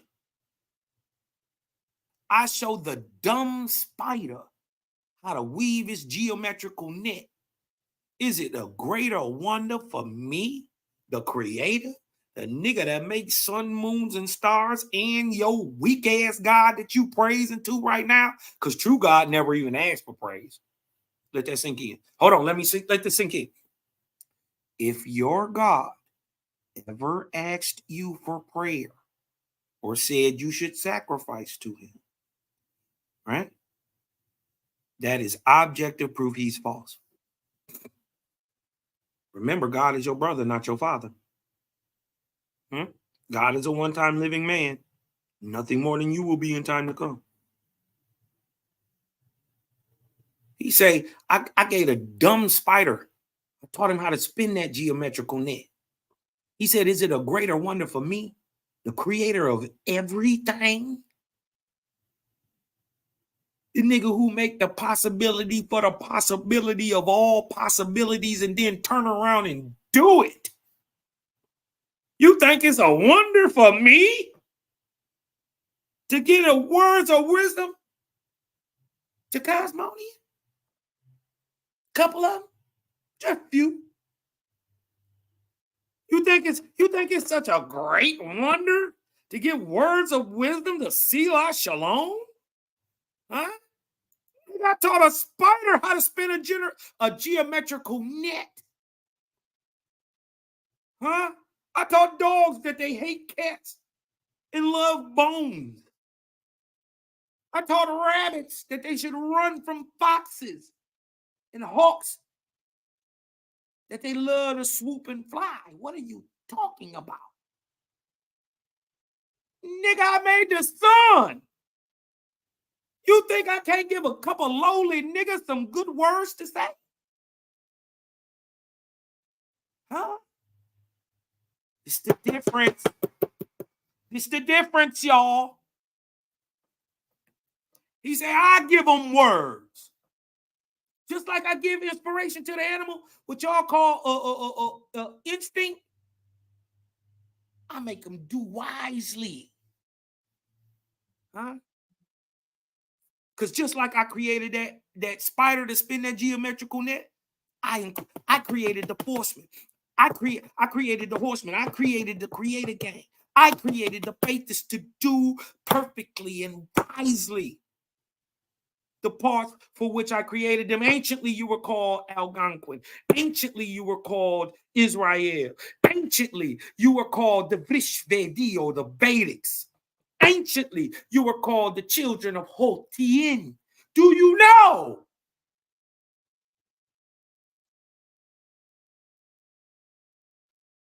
They're great. They're praises of the Great Spirit too. Don't you know my second highest group to watch me is in Russia? The Confucians. Uh-oh. Don't you know my third highest group before the U.S.? U.S. is my third highest group. My second highest group is in India. I got bigger numbers in India than America. Let that sink in. What is a praiser of the Great Spirit in India called? He is called the Vrishvedi, the Vedics. They didn't disappear. Huh? They just mixed in. Many of them now called the Sadhu and the Siddhi, just like niggas everywhere pushed to the bottom of caste systems.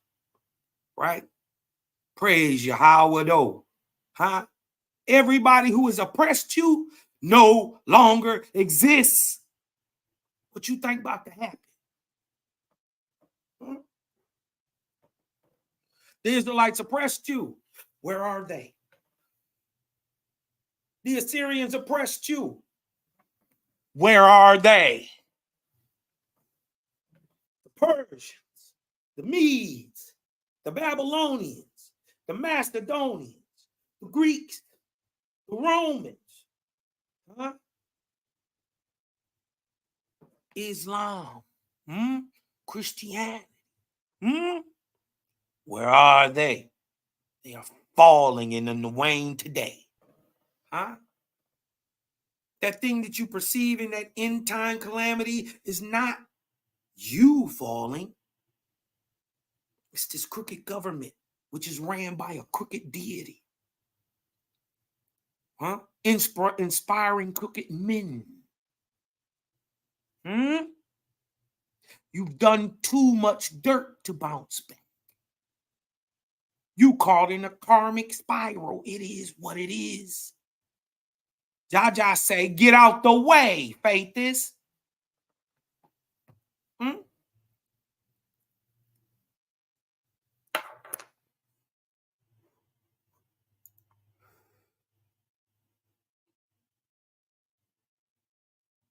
For I give them words just as I give the inspiration to the animals to do perfectly and wisely. Behold, I show the dumb spider how to weave his geometrical net. It is a great one. Is it a great wonder for me? Huh? to give these niggas some words of wisdom. Hold on. To give words of wisdom. Look what it say. To a righteous man.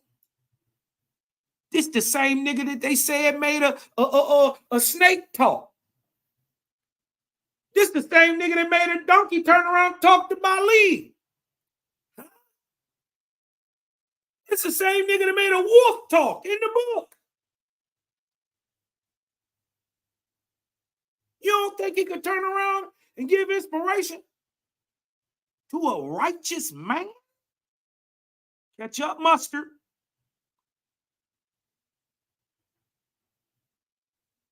You think that's why he's asking a question? Do you think it's a greater wonder for me to give words of inspiration to a righteous man? Taught the dumb spider how to spin a geometrical net. Or to put him in the way of receiving my revelations. Or to show him the harmony, the glory, the beauty, the symmetry, the oneness of my creations. You think it's hard for that guy? The all is, the all that was, the all that shall ever be. You think it was hard for that guy? Shit. He gave us the way to peep out the perfect imperfections. That's why I call this one Perfect Imperfection. Because just with one little imperfection, talking about the Israelites went north and east. Look where we at. We done found out this man then walked all the way to goddamn Utah. But he landed in Geechee territory in the Carolinas. Mind you, that was all one area. Wasn't no North and South Carolina. That ain't happened till like the 1800s, late 1700s maybe. It was just built in Georgia there. That was like a buffer land between Florida, where all them niggas was fighting at, and South Carolina. Wasn't even no Georgia. This the times when you get to talk about Kakalaki and you know what I mean, and all that stuff. Ancient. Right? But from one imperfection placed by a man, found by another man, me. And I scratched the lie and found the truth. That these are Leviticans in the north doing the war. Praising a man, following a king, killing off genocidally people who ain't never did nothing to you. Being commanded by your God, and not only that, your God is commanding you to turn around and kill your own brothers. Didn't Benjamin kill Judah? Didn't Judah kill Benjamin? 45,000 in 2 days. 42,000 in 2 days. It's in-house beef. This blood on blood, crip on crip. Your God is telling you to do that. Could you imagine if Raymond Washington turned around and banged on Tookie Williams? What?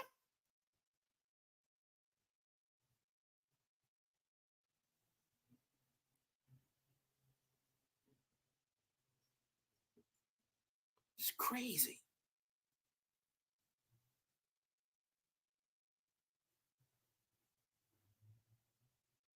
Yo.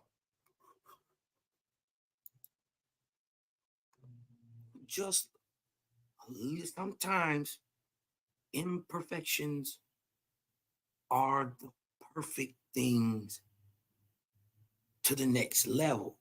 A little bit of work you gotta do. A little bit of push you gotta have to get to the next level. Who I got up in here, man? I got Robert McCall himself, young Donatello of the Turtle Gang, 1/4 of the Horseman himself, Daryl Cosmo. Talk to me, brother. Hey, love and light, brother. How you doing? Can you hear me? Yeah, man. Yeah, you in here going in on this book Inspiration chapter 9, bro. Trying to tell you, bro. Man, I'm gonna let you finish. I'm gonna let you finish up this chapter, but you gotta go ahead and follow it up with book of Leka, chapter 3, verse 2, where the creator say he the one who pruned gods and put them in their place, man.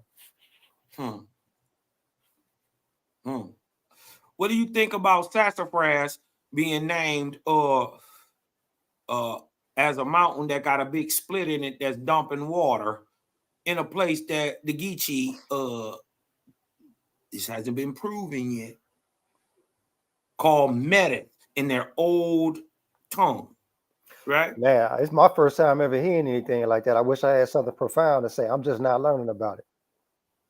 I've been on some crazy shit. You dig what I'm talking about? Because you gotta, it's not all fake, right? Remember, the best lies got a bunch of truth in them. Yep. So now it's time to discern the light from the dark, and once you the story, it didn't make sense, the story of the splitting of the stone, right? And to understand that the word, or to break a stone or to split a stone, is sassafras. And then, right where I'm saying they went, Shekel Morel, there's a people who are named after the creator, Geechee. Wow. Who have a history, who are indigenous Indians. Mind you, they're Indians from America who have a history talking about people coming from Africa. They're the only ones. And right where they at, they got a whole mountain called the Split Stone Mountain. How you split stone mountain. Split Stone Mountain, sassafras. And then, remember, Moses stood over and watched the people walk past it on a great mount, a great rock. Right.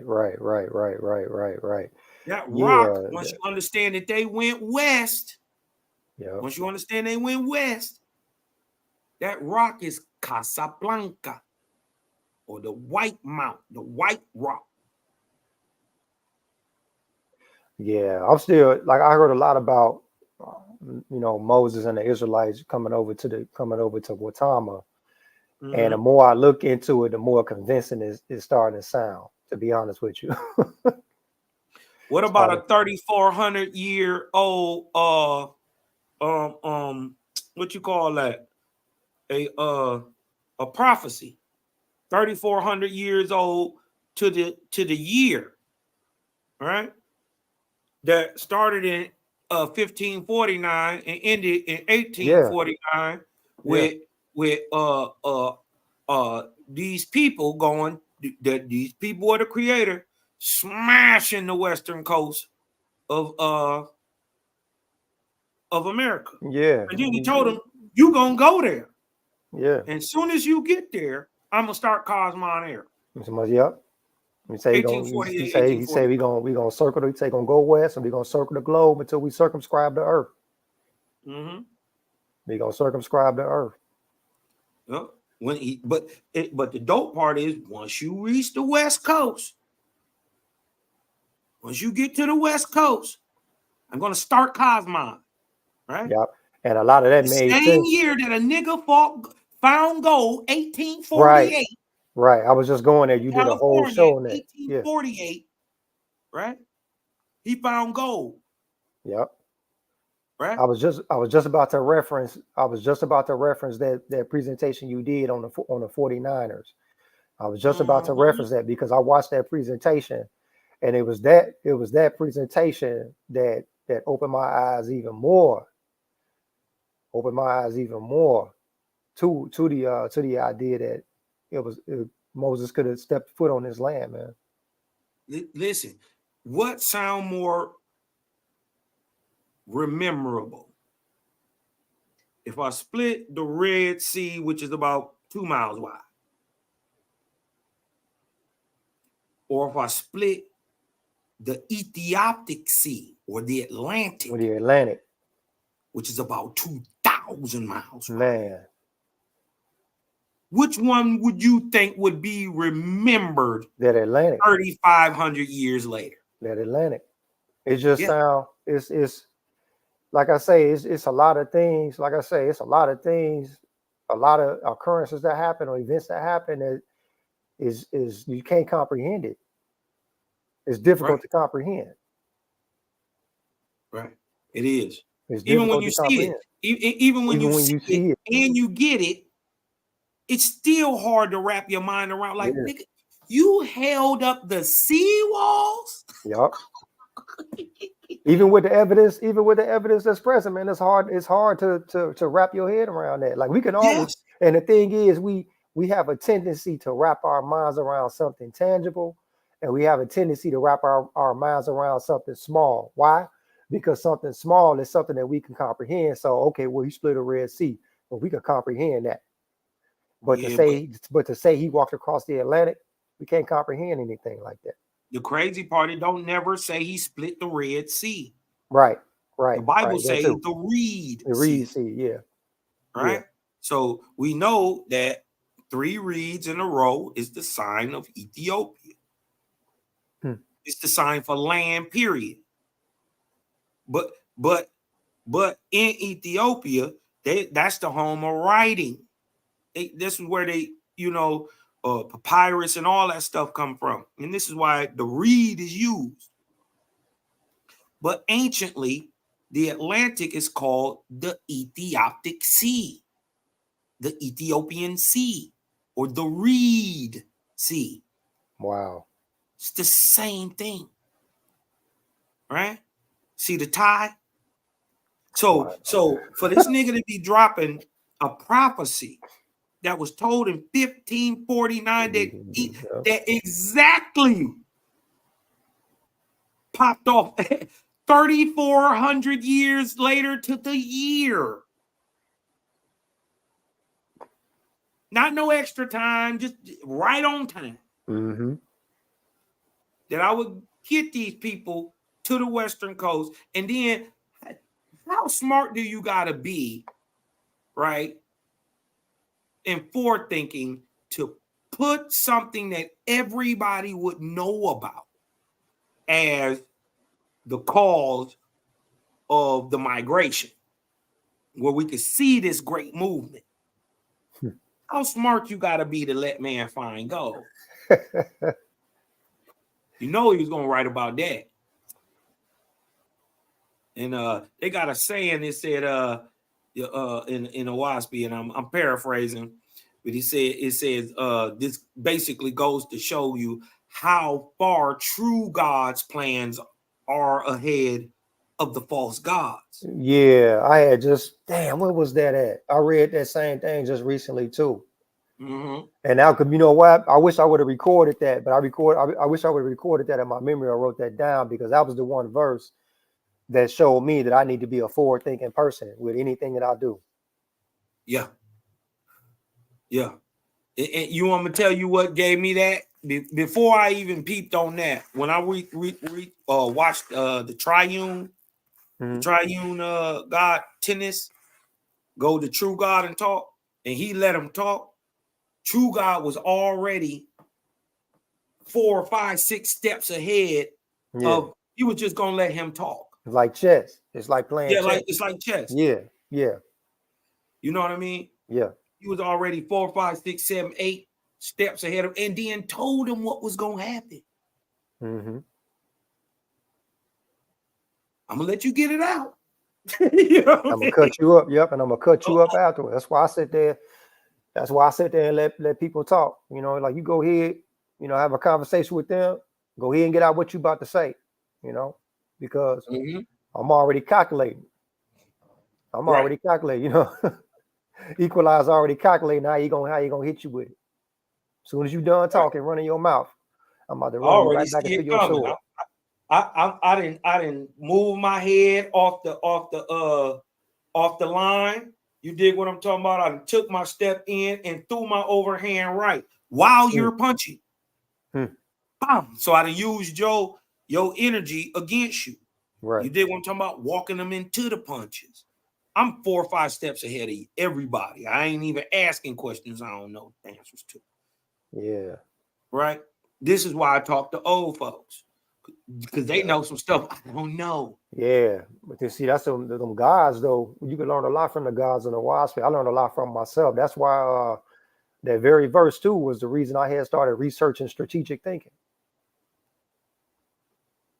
Because if you can be steps ahead of people, they ain't gonna never touch you. A lot of people ain't forward thinking. They think about what's going on in the moment. That's why people say stupid shit when they talk. They're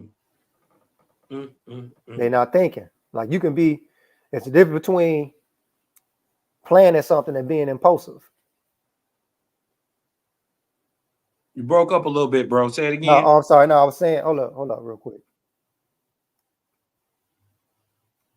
I said there's a difference between planning how to do a thing and then just being impulsive. Yeah. So what I was saying was when you have a conversation with people, a lot of people say stupid shit because they're impulsive on what they're impulsive and emotional about what it is they saying. It's not controlled and it's not planned and not thought through what they're talking about.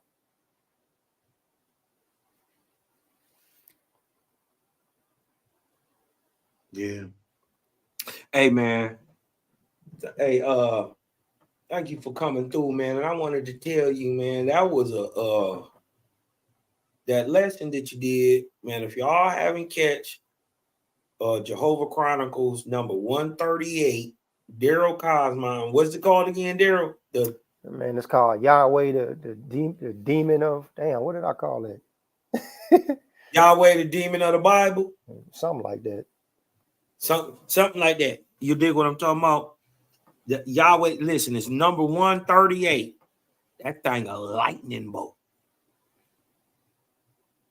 It's so simple, so clear, so short. Just not nothing that just go back and watch it. You dig what I'm talking about? That thing is a thunderbolt. Yeah, Selah had just aired it a moment ago. He was live while you was live. He came on and he aired it. Yeah. I didn't know he was even live. Yeah. Oh, yeah. He was live. He aired it, and that's when I had came in to your live out there was off. But yeah, man. So I got down on that one because the brother had commented on the video that I did back on Lions Den called The Faith is Right of the Israelites. And he started calling me a demon. And he started calling me mentally enslaved.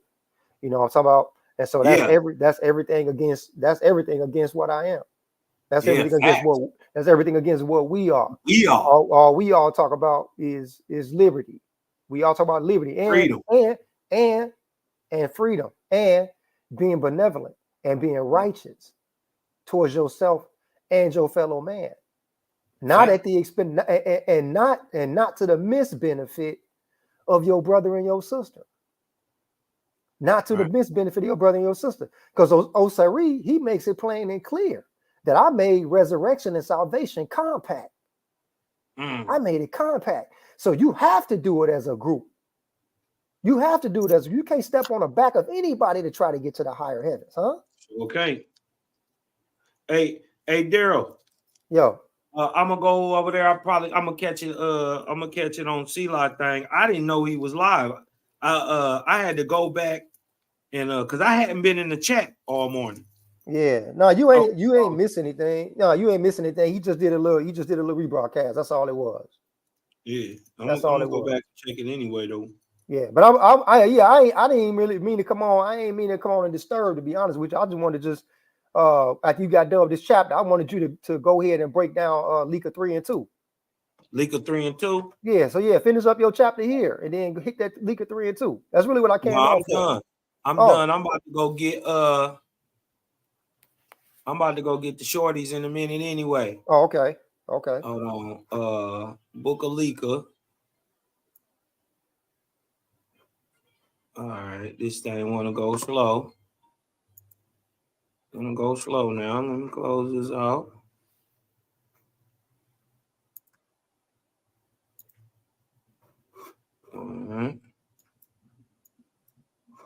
Why is this thing going so slow? All right. Book of this is no, this is the My book bad, my bad. Escort 3-2. I'm sorry, not Leaker 3-2. Escort 3-2. Escort 3-2. All right.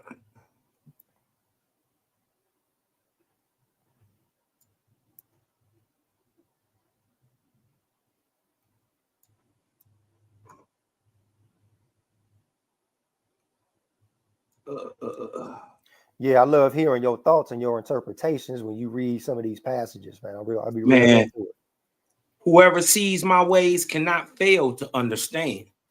I do not quibble nor beat around the bush. Even lords and gods are as nothing in my hands. I trim them up and I prune their orchards in my own way, and I sift and weigh and assort. For I am Yahweh the Almighty. Man. Man. Hey, listen, man. When your God, listen, just understand. Whoever you think your God is somebody who trim them up, tighten them up, jack them up by the collar. Shut up. Get over here. Stand in line. Get straight ahead. Look. It's somebody who tell him what to do, that prunes him like an orchard. Huh. He say, I sift, I weigh, I assort. Look, ain't nobody else there. Ain't nobody else there.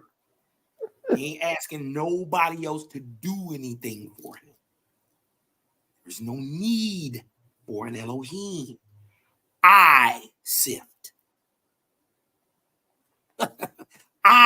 Your God said he made the heavens and the earth. Nigga, I made your God.